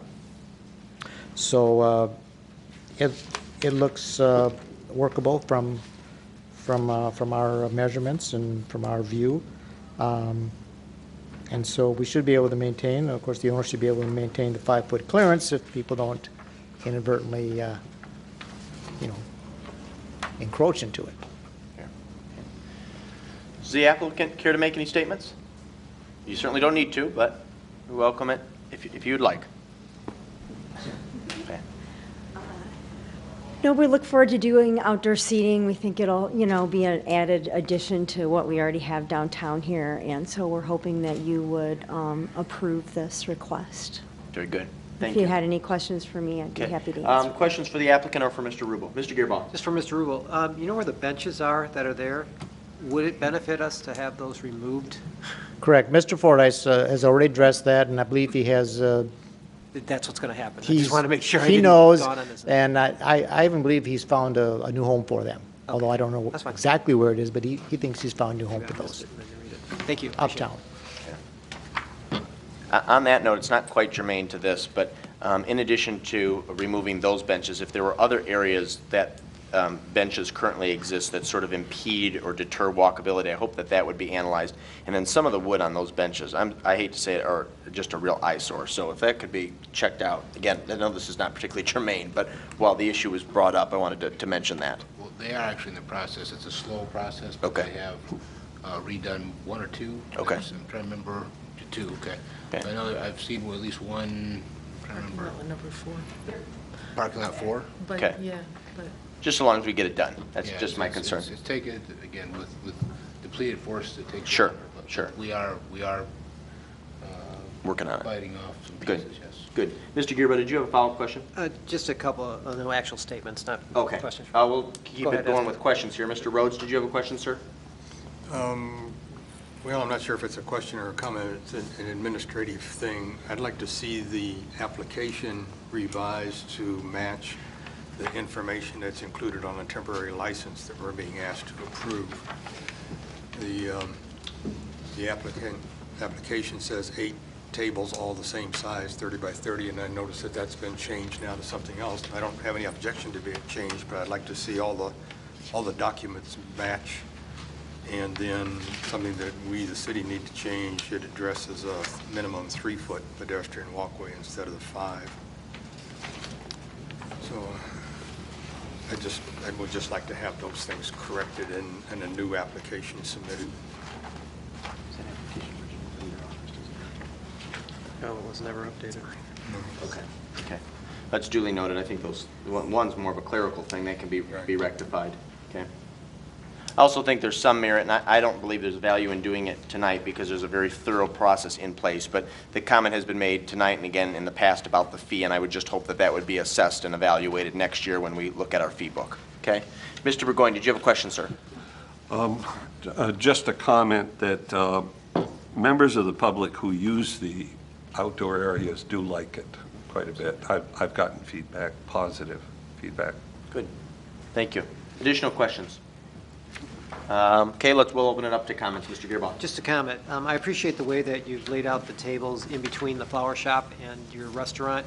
It allows for a clear right-of-way to go through there, because I know the city, and for wheelchairs and such, because last year they were kind of laid out a little bit more, and I think there's a clearer pattern this year, so I appreciate for that. The other thing, I agree with the assessing the fees. We talked about that all the time, so we should review those every year. Yep. Additional comments? I'd just like to say I'm very supportive of this motion. I think the plan that you submitted is great. I hope it's a great benefit to your business. As Mr. Burgoyne said, I think all of us received comments on how much they enjoy the outdoor seating at all of our restaurants, and so I'm glad that you came forward with a plan to enhance your outdoor seating this year. Thank you. Okay. Any additional comments? No, okay. Then it's been properly moved by Burgoyne, seconded by Peters to approve and approve. All those in favor signify by saying aye. Aye. Opposed, say nay. Ayes have it, and the motion carries unanimously. Moving on to new business, item 13-83. This is 4 motions. Oakwood Cemetery recommendations for improvement. First motion will be a motion to acknowledge receipt of the May 1st, 2013 memo from the Oakwood Cemetery Task Force. Is that move to? Move to acknowledge receipt. Okay, been moved by Roth. Is there a second? Second. Seconded by Ms. Tahar. Mr. Rubel, do you care to comment at all? I don't have that with me, although I really didn't have a comment on that. I'm just here to represent the report on the capital improvement planning aspect of it. That was my contribution mainly. Okay.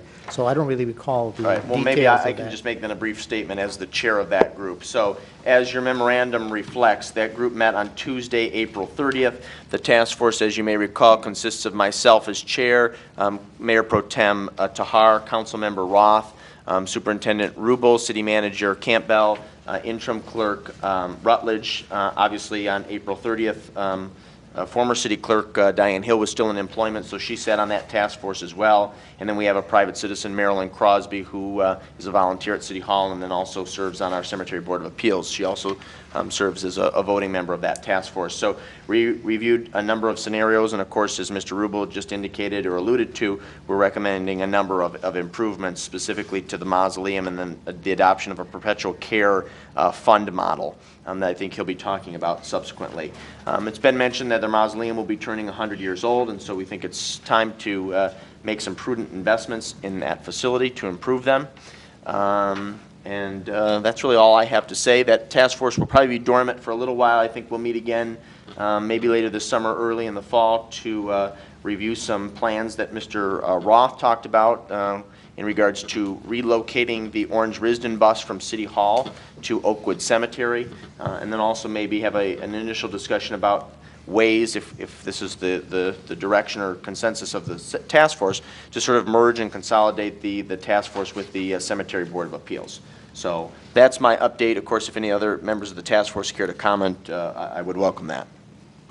No? Okay.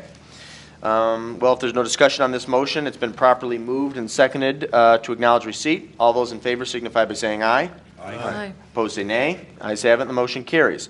Next, there'll be a motion to authorize or not authorize the recommended improvements/repairs to the mausoleum as stated in Clerk Hill's memo, to be made at a cost not to exceed $10,000, with funding to come from the Cemetery Perpetual Care Fund and the DPW and that the DPW repair, wooden retaining wall along Michigan Ave. Move to authorize. Been moved by Burgoyne to authorize. Is there a second? Second. Seconded by Mr. Rhodes. Again, that memorandum sort of speaks for itself. Are there any questions for members of the task force or staff? No? No discussion? Okay, it's been properly moved to authorize. All those in favor signify by saying aye. Aye. Opposed, say nay. Ayes have it. Third motion, to direct staff to send out an RFP for repair of the stained glass windows and for new decorative fencing on the south border of the cemetery, with final approval of these projects to come back for City Council for consideration. So moved. Moved by Rhodes. Is there a second? Second. Seconded by Roth. Just like to comment, because I experienced this in my former capacity as president of St. Paul United Church of Christ, repair to antique stained glass windows is almost an exact science. So that will be somewhat of a costly endeavor, but important because those windows are 100 years old.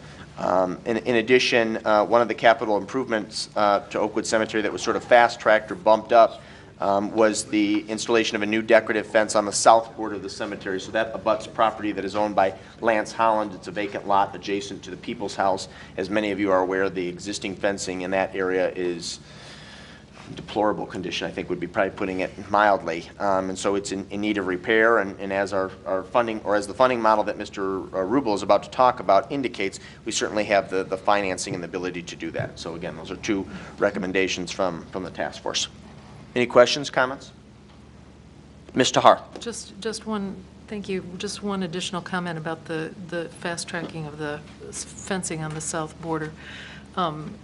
In the discussion in the committee, the question was put to Mr. Rubel whether fast tracking this particular project. in any way was detrimental to the fund. And he walked us through the steps indicating that, in fact, it is not detrimental to the fund, which was part of the reason for moving forward with it at this time instead of postponing it. Thank you, Mr. Har. If there are no further questions, Mr. Gearbaugh. No, on this, never mind, Okay. it's on the next motion. Okay. If there's nothing else, it's been properly moved to direct staff to send out the RFP. All those in favor signify by saying aye. Aye. Opposed, say nay. Ayes have it, and the motion carries. Last motion, to acknowledge receipt of the Oakwood Cemetery Report on Capital Improvement Planning and Proposed Perpetual Care Fund Model Plan dated April 2013, and to approve and adopt or not adopt the Perpetual Care Fund Model Plan dated April 2013 as submitted. Is there a motion? Move to approve and adopt. It's been moved by Rhodes to approve and adopt. Is there a second?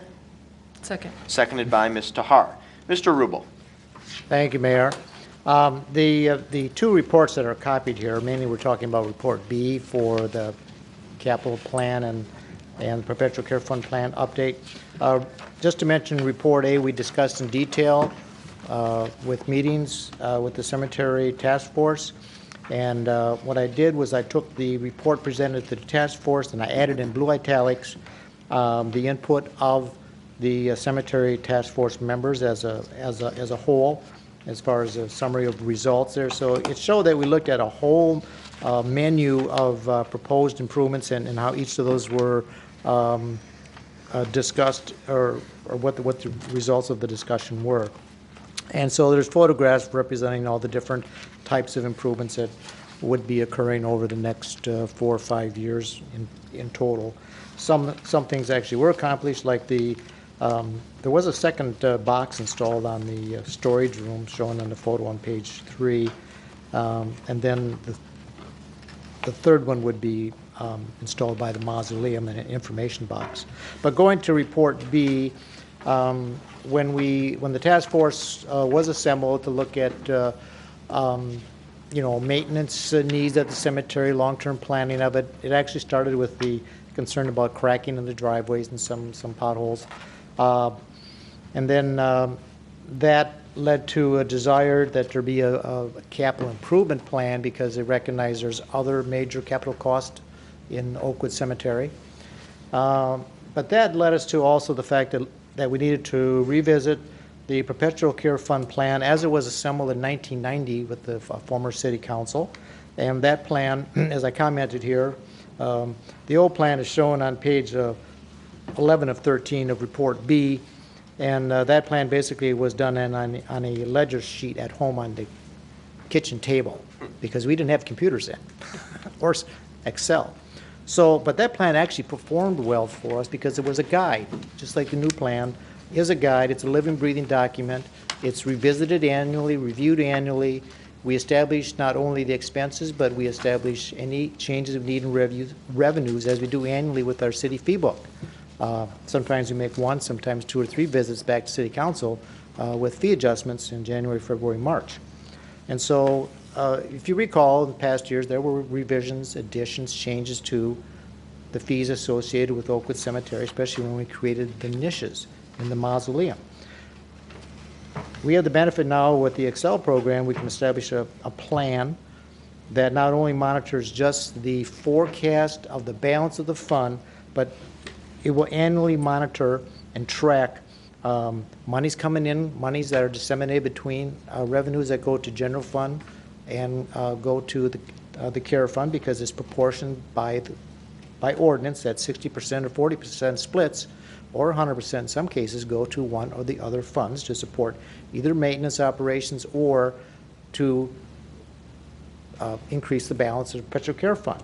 So when you put it in the model, for one thing, it verifies that the old model did work very well. So I kept the principles of that, but I only added a few more variables in the forecast based on experience. And also, the model plan will now track annually the number of interments, foundations, revenues from foundations that we build, concrete foundations, and track the sales of niches, the sales of lots, crypt areas, and it'll track the budgets. And so we'll have a good glimpse at all aspects of both the revenues and the expenses. And so with that, you can monitor the plan. You can make your adjustments annually based on its performance, just like you would do with any kind of annual report. And so it's a living, breathing thing, and we've been performing this endeavor with the current plan also, and it's worked very well. We took the balance from, in 1990, the balance was only $150,000, and we built it up to $1 million. And on the way, we also contributed to a large number of capital improvements reinvested into the cemetery expansion. And the biggest benefit of all is we provide good service to our citizens for a final resting place in our memorial garden. So it's, things have worked out very well. Page 8 then was the creation of a section for the capital improvement plan. As you recall, the capital improvement plan as we submitted is a worksheet. It has major street, local street, general fund, water, sewer, and drainage, and parks. And now we have added a section, and you will see it when we review it probably in December again. You will see this section, which is on page 8, which is a synopsis of needs in the perpetual care fund that was shown in the capital improvements worksheet. And then the council can consider at that time, determine what years those things go in, if there's funds available, and how we can cover that with maybe additional revenues. Again, I added input from the Cemetery Task Force board as a whole in the blue italics in Report B. So if you go through here, you can see different photographs and charts and so forth of the effort we put into addressing the maintenance needs, both items that were accomplished and items yet to be accomplished. And hopefully the new perpetual care model plan will work as well as the old one and keep us on track for many more years. Very good. At least 30. Thank you, Mr. Rubel. Mr. Gearbow, did you still have a question? Yeah, one of my concerns has been, and it's been for the last few years, and maybe it's being addressed, but it's the installation or planting of trees in the cemetery. We've lost so many of the trees in there, and there used to be some other ones in there. I don't see that really being identified until like FY19.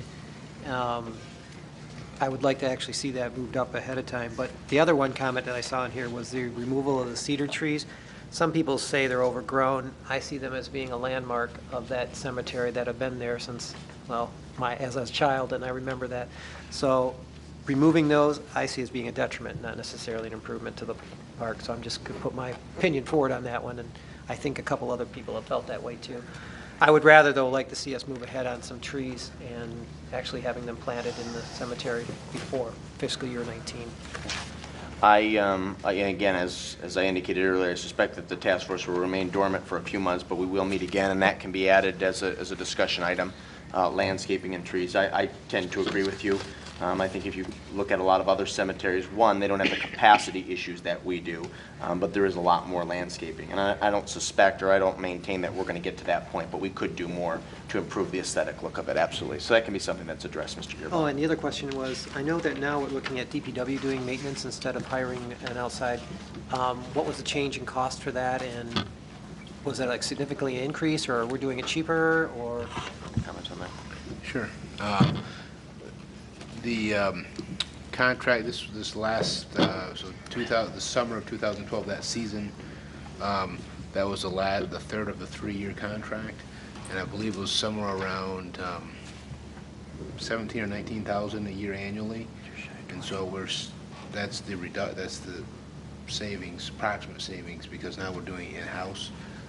And what are we foregoing with our DPW? Because I know we're kind of tight with our employees, or is this not going to impact? Actually, I think I recall in one of the works, I don't remember, because I know Mr. Fordyce had outlined it, but in any case, the striping, some of the pavement marking, and there's still a cost savings by utilizing somebody else to do some of that. Okay, So we're moving that project over to them, and then they're doing that. Okay. Just curious, because I know that we're looking at how tight their office is, and I just don't want to see us putting more work onto them if we don't have the staffing to cover it. Well, I would actually say I think that's one project that they're, one area that they welcome to bring back in-house. Cool. Because they take obviously lots of pride. Yeah, I know, and that's what I thought it probably was part of that, but I just wanted to make sure that we're not overtaxing them again. Right. I actually think the pride is showing, and I get a lot of compliments on the improved quality of that service now that we do it in-house. So, Mr. Rhodes, did you have a question or a comment, sir?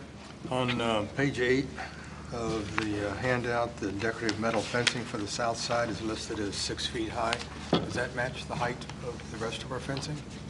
No, that fencing is, this is a boundary fence on the south side between, it would be between our property and 218 Monroe Street, which is the old People's House. Right.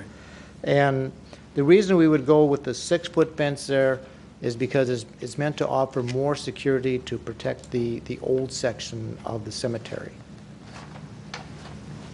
So it offers it's not just to be a decorative fence, like of so height.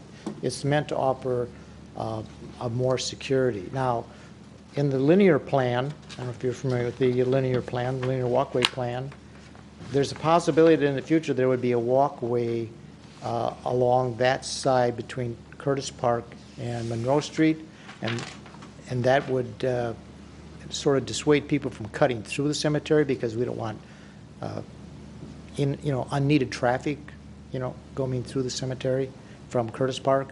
They come through in 2 different ways, so it would offer more protection for the old section of the cemetery with a 6-foot decorative fence there.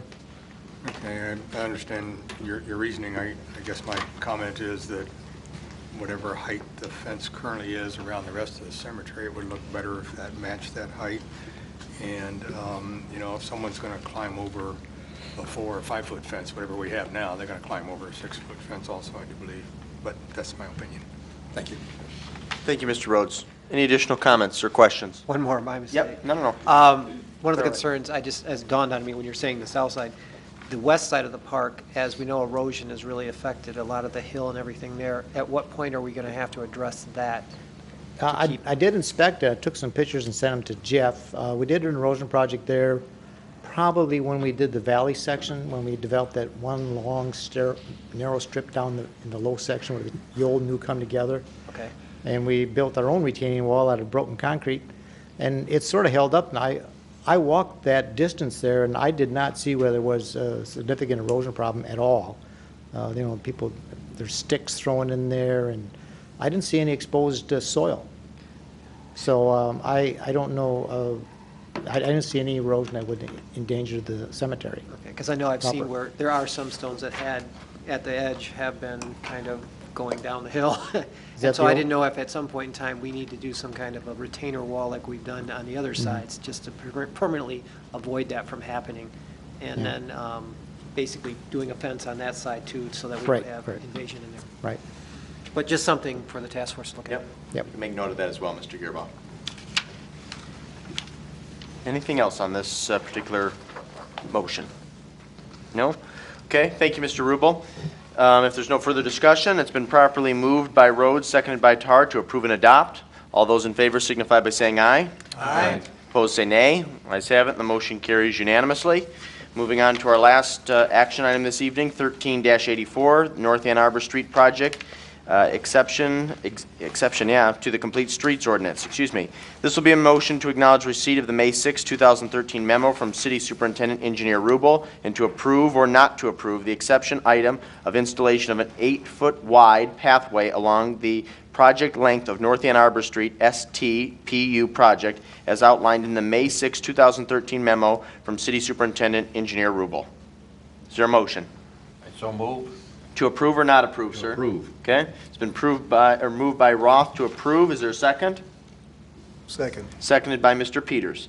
Mr. Rubel. Thank you, Mayor. When the Complete Street Ordinance was adopted, it had a restriction in there on street projects that before we could do a street project that was located per this non-motorized plan, which is also attached to the back of the report. We did apply for an exemption for the end of Tower Street in 2011 because it sort of projected into the east side of Ann Arbor Street, and it would have, so it requires us to get an exemption where we're not either ready to do the improvement, or it's not really associated with the end of a project. It's meant to be linear and not just at one point. At least that would have been the case on Tower Drive. The request here then is for an exemption for the 8-foot pathway, which is out of the roadway, but would have been on the lawn extension, basically between the curb and the property line, where there already exists a sidewalk. As explained here, we are placing a couple non-motorized improvements in here, actually 3. We are adding barrier-free ramps at several locations on the sidewalk crosswalks. We are adding the refuge island at the intersection of Waterworks and North Ann Arbor Street. And we are adding 2 5-foot bike lanes. Basically, the project puts the street on a road diet, on what they call a road diet, where it goes from 3 lanes to 2 lanes and eliminates the center turn lane, which in this stretch basically can be eliminated. City of Ann Arbor routinely does road diets and puts in bike lanes. So we are achieving at least 3 significant measures of the non-motorized plan. We only need the exception from building an 8-foot wide pathway on the property line in these front yards. For one thing, it would be a tremendous cost. It would probably require removal of lots of trees, all of the sidewalk replaced, any utilities that are in the way. So it would be a significant cost. I mean, it's a nice idea for a long-range plan if and when it is needed. But I don't think we have either, one, the traffic volume to justify that on pedestrian non-motorized, and I think the bike paths themselves will greatly enhance the non-motorized usability on North Ann Arbor Street. Very good. Thank you, Mr. Rubo. There are questions. Mr. Gearbaugh. I'm not so concerned about the 8-foot path, but I am concerned about reducing down to without a left-hand turn lane. I know where Ann Arbor's done that, where they've gone to 2 bike paths and 2 lanes. It's been more in the residential areas, but like where they've done it on, I'm thinking South Main, they maintained a left-hand turn lane. We will maintain turn lanes at the intersection where cars need to turn. Okay, that will, basically the road diet is only from, it's from an area south of Harper Okay. to Bennett.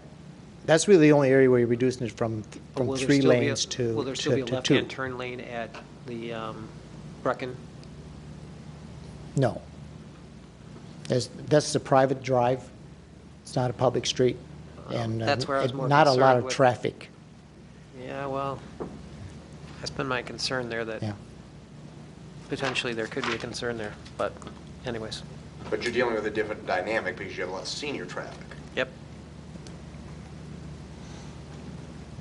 Yeah, there are also driveways and businesses along there too, but I think it would function well with the 2-lane going back. It was a 2-lane configuration for many, many years until Brecken Village was built.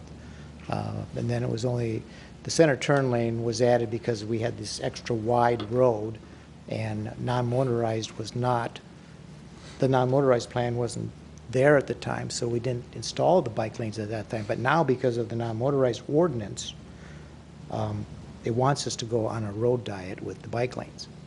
I just believe there's a lot of traffic that happens at that intersection, and we should be looking at making it a safe intersection, not necessarily a road diet at that point. So that's my concern at this point. Ms. Tahar, excuse me. Yes, thank you. Is it possible to study the traffic at that point to see, I mean, anecdotally, we think there's a lot of traffic there, but we don't really have, do we have any data? No. I mean, there hasn't been a need for a traffic study there. There's not an accident history. The only way to know is, the best way to know is to, install it per the non-motorized plan and with the bike lanes. And if something transpires there, I mean, there's a lot of other probably examples in town where you have a 2-lane road and people have to turn, and there's no turn lanes into private businesses off of a highway, private drives like subdivisions and things. Not all of them require turn lanes. But we don't have that kind of volume of traffic on some of those roads as we do on Ann Arbor Street. I mean, this morning, I was putting a sign in a yard and trying to get onto St. Ann Arbor Road, and there was a ton of traffic. My concern is that we go to 2 lanes, somebody slows down, somebody's not paying attention, gets rear-ended. It becomes more of an issue at this point than it does.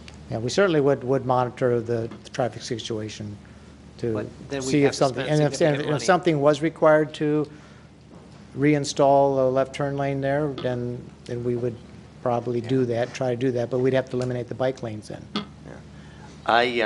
If other members of council have some questions or comments, that's fine.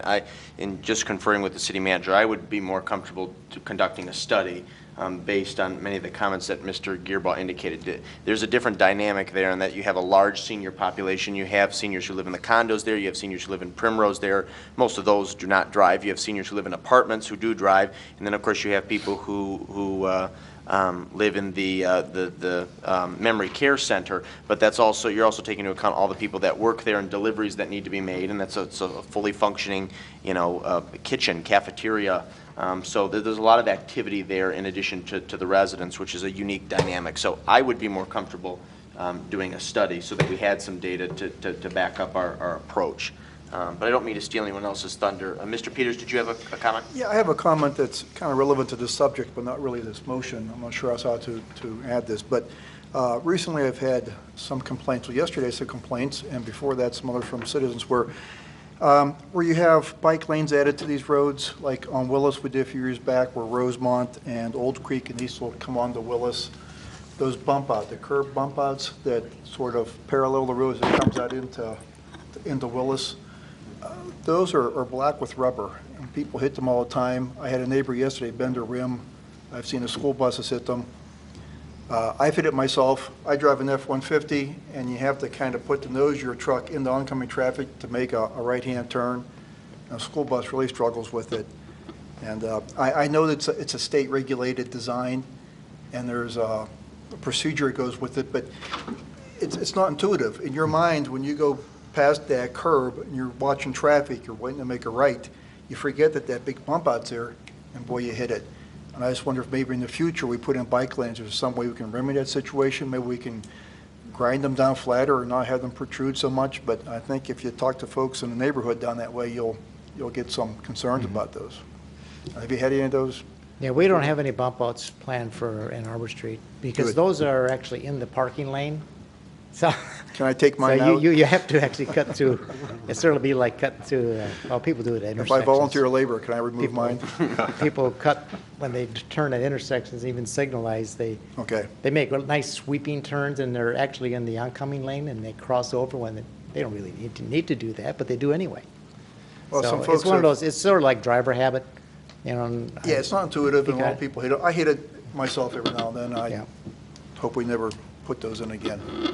Mr. Burgoyne. Well, I agree with the mayor on the points that he made about thinking about studying that situation, because you have visitors, you have business trucks going in there, supply trucks, that type of thing. You have elderly people who live in the condos and they may be lower in the seat, their eyesight may not be perfect. I think there's special conditions regarding the facilities there. Mr. Rubo, is there any issue with, if of course the mover and the seconder consent, with delaying this motion?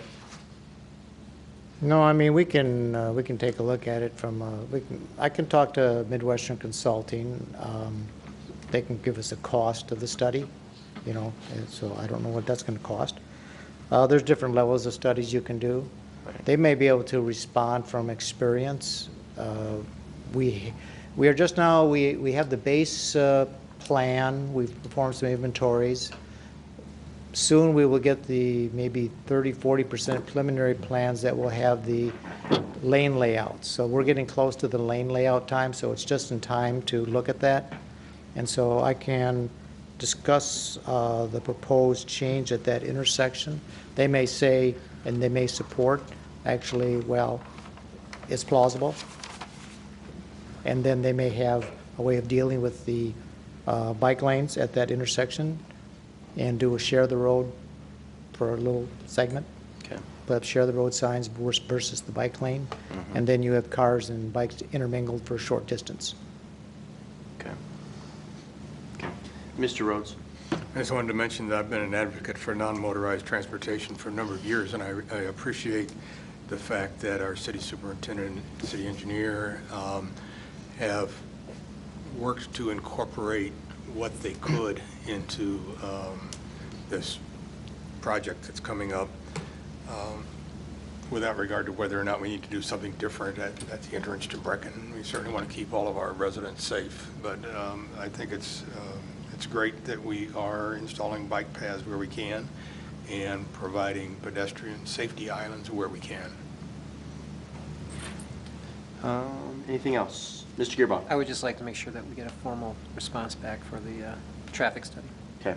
I think then there's some consensus about staff engaging an outside entity about a traffic study. I don't believe then it's prudent to move forward on this motion tonight. Mr. Roth? The way this motion is stated, is only addressing the 8-foot path, Right. not the other items we've been discussing. So I think we can move forward on this motion and also continue with the traffic study and so on. Okay. Yep. Okay. Well, it's been properly moved. Mr. Peters, you're still comfortable moving forward? Yes, sir. Okay. Any additional discussion? Hearing none, okay? All those in favor of the motion signify by saying aye. Aye. Opposed, say nay. Ayes have it, the motion carries. Okay, so again, colleagues, new business item 1385 has been removed, and that will appear on the June 3rd agenda. Discussion items, commission and committee reports. Ms. Tahar. The Arts and Culture Committee met last Monday, May 13th. Several items moving forward. First of all, the committee is working on expanding our very meager internet presence, our web presence, and we'll be using Facebook and looking at what we can do with a website under the guidelines that are still being worked on for the city by the city attorney. We also are moving forward with sculpture walk plans. Plans are forming for a call for artists to make proposals for sculptures, for the new sculptures for the sculpture walk to replace the ones that have been on loan from Mr. Detroyer. And one of the things is we are looking at the possibility of finding some sponsors that would allow us to offer a competition and possibly a small prize. That's still in the talking stages, so it's not a done deal yet, but we're hopeful that that will be possible. We had a discussion of a proposal to move the orange Risden bust. We were requested by Mr. Roth to provide feedback to some of the possibilities that he had raised. And one of the key points that came up in the discussion that we've relayed back to Mr. Roth, and that we may also need to ask some input from staff on, is that there was the understanding on the part of some members of the committee that the Risden bust was commissioned for the opening of City Hall when the expansion of City Hall was completed, and so that the feeling on the committee was that it should not necessarily be moved away from City Hall, at least not without some follow-up on that point. And that's it. Thank you, Ms. Tahar. Mr. Peters, you have a commission or committee report? Yeah, on Sunday, the Parks Commission had their annual mustard garlic weed pull at Colony Park, and Councilman Roth was there and myself. We took the north side of the park, and we had some neighbors show up and some other folks, and we had a good time. Carly came out with the hot dog wagon. We all enjoyed some Polish sausage and some hot dogs. It was a nice day. So another park cleaned up for the year. Thanks to those who came out and volunteered. Wonderful, thank you. Commissioner committee reports. Mr. Rhodes. Environmental Commission met last week. We have completed with assistance from Chase Stanton our second public service announcement. This one having to do with electronic recycling. The first one was the red barrel for the disposal of pharmaceuticals. The Saline Be Green website and Facebook page are both up and operating.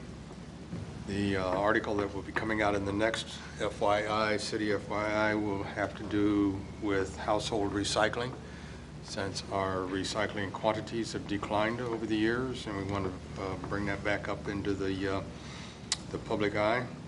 And then we will have a hazardous waste disposal day this fall, either the end of September or early October. That will be a day when people can bring tires and batteries and paints and those kinds of things for proper disposal. We're working with the county on that. We are now staffing the tent, the environmental tent, in the farmers market on the third Saturday of each month, now that it's outside. And the last thing is Bob Skull was putting together a committee to work on the wellhead protection plan, and I'm pleased to report that every single member of the Environmental Commission volunteered to serve on that committee. Thank you.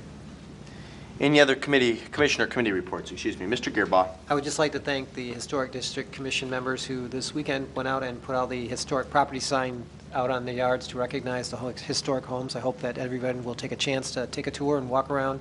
We have over 167 houses that have been identified. We know there's more, but at this point, we're just trying to recognize everything, and they'll be up through the end of May. So please take a chance and take a look and see what wonderful homes that we have in our community. Very good. Thank you, Mr. Gearbaugh. Additional commissioner committee reports? No? How about reports or other announcements? Mr. Roth. I want to report on far as the concept of moving Orange Residence bust outdoors or to the cemetery. I polled the Saline Historical Society far as for their input, and have the input from the Arts and Culture Committee, which I will summarize and bring forth.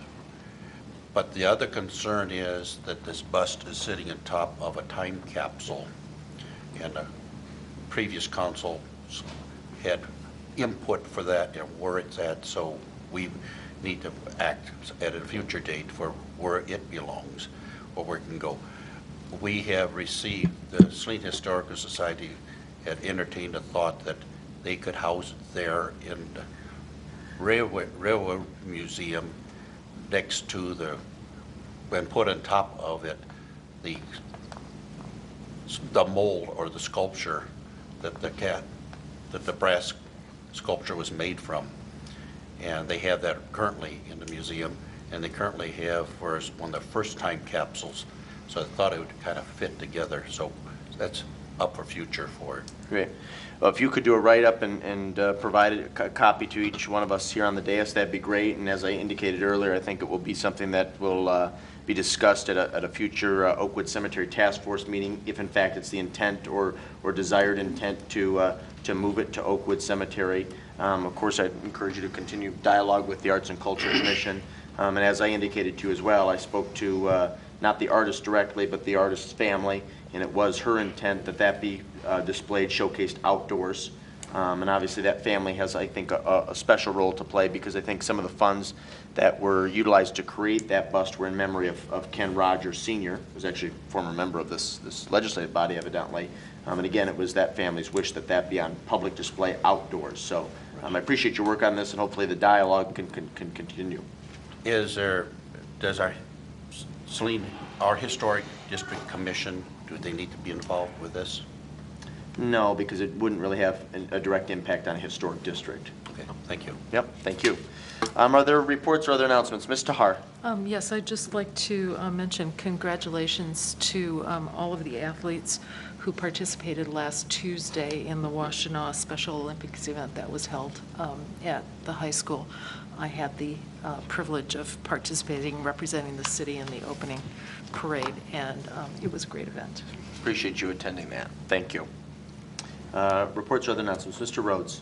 One announcement on the Ann Arbor Spark website, there is a podcast of 14 minutes as an interview with Mark Severus, who's the president and CEO of Saline Electronics. They're celebrating their 10-year anniversary, and they currently have 140 employees. So it's another success story for Saline. Great. Thank you.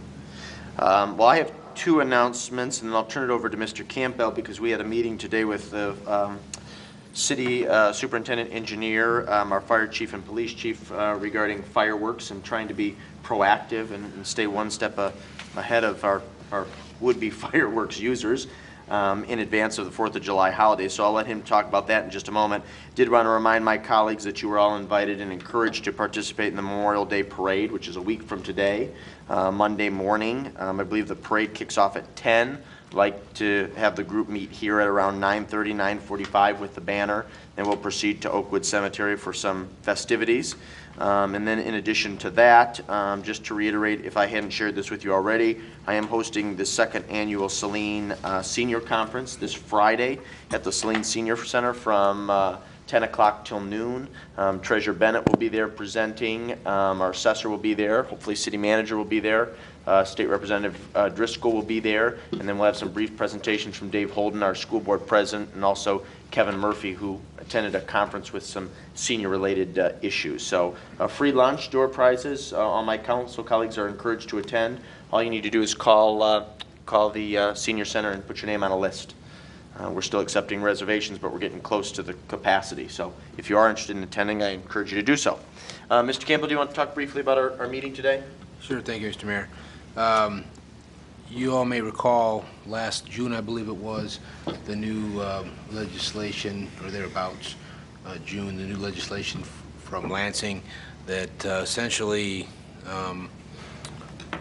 took away, and more than limited, but took away local units, any kind of enforcement or regulation of fireworks during 10 nationally recognized holidays.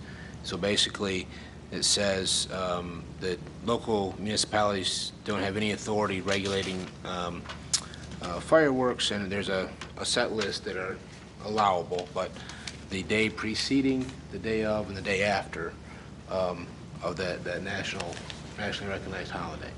So now there is a legislator that is trying to modify that slightly to limit the hours, so basically saying from 12 a.m. to 8 a.m. on those 3 days for the preceding, during, and after the national holiday, that from 12 a.m. to 8 a.m. no fireworks. The way the current ordinance reads is that the only time the shooting off fireworks is allowed are during those 30 days, so 10 times 3, right? So we had talked about that and the potential to add in there limiting the hours, so not allowing it from 12 to 8. And again, the only way that would be allowed here is if the state legislature changes the current law. And we would certainly be recommending at this point, unless some sort of other information we're not aware of, but currently we think that would be a smart thing to do. So that's kind of the update of what we talked about. Do you want to talk about the FY newsletter? Oh, sure, thank you. We will be providing a brief article and hopefully a list of those acceptable items in the upcoming FYI that will come out July 1st. So hopefully there'll be a little information that will be timely. Just to elaborate, so Representative Harold Haw out of Roseville was the author of the statute, which was enacted, I believe, last year or the year before, dramatically liberalizing the acquisition and use of a certain grade of fireworks in the state of Michigan. And now he has formed a work group to try and rectify some of the issues. So he's not attempting to rectify the sale or the acquisition of a certain grade or classification of fireworks, rather the time in which you'd be allowed to utilize such fireworks. But as many of you know, as elected council members, they can be a nuisance, and I received a number of complaints, and so this is an issue I'm not passionate about, but I'm keenly aware of, and so I'll be following the legislative process carefully, and if there's room for us to take some more dramatic action to sort of preserve a quality of life that our citizens have come to enjoy and appreciate, we will certainly do so. Mr. Gearbach. But we should encourage our citizens, if they feel somebody's inappropriately using fireworks or causing a hazard as such, to contact our police department, and feel free to make sure that that is being addressed. So I don't want to have that discouraged. We can definitely insert that in the article we submit with an FYI, definitely. Yeah, absolutely. Yeah, just because, I mean, the example I gave was, it was either last year or 2 years ago. Church. It was across kitty corner from my house. Oh. So, I mean, a big boom, and literally they felt a little bit of the house shake, and of course, I wish I could have been timed in the 40 when I went down the stairs at that point, but to see who was doing what they weren't supposed to be doing. But, and this was, I think this was 2 years ago, so it was before the new law was passed, but still, yeah, if somebody's doing something dangerous, or certainly, you know, a lot of people don't realize that you can't, if you're going to set off fireworks, they need to be on your property, not in the public right of way. So those types of things. So, Mr. Rhodes, did you have a comment? I was wondering if we could pass a resolution banning the fireworks during midnight to 8 on those particular days in advance of the state, but make our resolution pending the state's approval to actually activate it, because if they do one at the state on July 3, we won't have an opportunity to meet and pass our own resolution before the holiday. Like, they're not going to meet on, preemptive? They're not going to meet on July 3. Well, I know that, They're recessing in 2 weeks, but, well, yeah, we could certainly, if that's what council, I mean, we can work with the city attorney to draft up any resolution language if necessary, and if that's what council would like to do. Question. Mr. Gearbach. State law won't override ours automatically? That would be pending approval of the state. I mean, it's fine. Well, I'm just saying that well, if it passes, I would think it's, Right, it would be state law as opposed to local law. because actually that's right. Isn't that pending bill just giving the right to the local municipality to ban No. if they want to? No. So they changed the wording on it? My understanding, and I don't have a copy of the bill in front of me, but it would say that it would not be permitted between these hours. Yeah, I'm not Okay, well, if positive. that's, That's true, what then- we could do, Mr. Rhodes, we can look into that, and if that's not the case, then we can maybe bring back that item for Yeah, discussion. we've got another couple meetings. Okay, Okay, yeah. thank Okay. you. Yep, just want to stay ahead of the ball on this one. Are there any other reports or other announcements? Okay, then we have just 2 more items. Mr. Campbell, the strategic plan, do you want to go over the draft? Yeah, well, very briefly, I won't even, but as my memo states, this is the polished up draft from many, many discussions. And as the last time council asked, staff felt like we could get these done. We believe we should be able to do most, if not all of it. So we've got a great team, and we'll, whatever document the council adopts, we'll do our best to get it done. So what I'd like to do, what I'm suggesting that council do is take these next couple weeks to review this, and then it'll be on the agenda for the June 3rd meeting for consideration for adoption. So if they have questions, concerns, email you directly? Absolutely. Okay, very good. Thank you. The last item under the discussion portion of our agenda is the budgeting appropriation process that Mr. Burgoyne wanted to add. Mr. Burgoyne, the floor is yours. Yeah, I just wanted to maybe have 3 minutes to kind of give feedback of context. Since we're not having a meeting between now and appropriations, in thinking about this, I would like council members to consider that home prices are definitely going up, and tax, the average tax amount that we get per tax bill will definitely go up quickly within the next couple of years. Without a tax hike, with the tax increase, it'll go up even faster.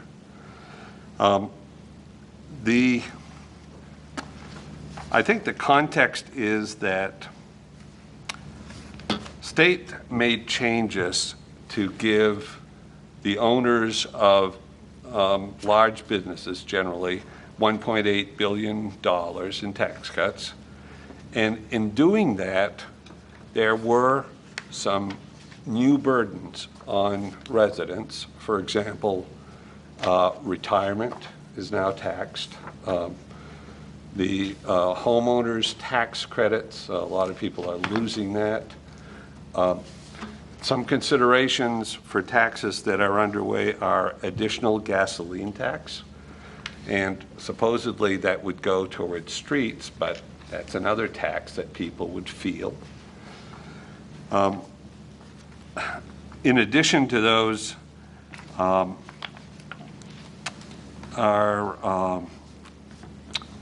education tax issues, area transportation tax issues, that could be new tax,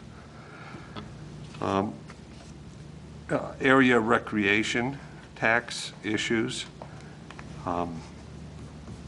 also the elimination of personal property tax, which will again accrue to the owners, will require replacement funds from a broad tax that residents have to pay. So in looking at this, there are a lot of things that have pulled on residents in terms of taxing and burden. And where if staff just enacted the policies, the established policies, there would be no gap. Our rainy day fund would increase, and we would have no need for the additional. So I want people to continue to consider that. That's my appeal. Okay, thank you, Mr. Burgoyne. Is there anything further to be discussed under this section of the agenda this evening? No? Okay. Then we move on to public comments. Under the Open Meetings Act, any citizen may come forward at this time and make comment or question to City Council. This public comment period will be limited to 3 minutes per person. Anyone who would like to speak is requested but not required to state his or her name and address for the record. Are there any public comments? Okay. Is there any other business to come before Saline City Council this evening? Then our next meeting will be on June 3rd at 7:30 p.m. and that will be followed by a meeting on June 17th at 7:30 p.m. Again, please remember Memorial Day Parade and festivities this Monday, meeting up here at City Hall or on the lawn outside of City Hall at 9:30. There are no absences this evening, so we do not need to excuse any of our colleagues, but I will entertain a motion to adjourn at 9:57 p.m. So motion to adjourn. Moved by Mr. Gearbaugh. I'll let Mr. Burgoyne be the second. All those in favor signify by saying aye. Aye. Opposed say nay. This meeting's adjourned.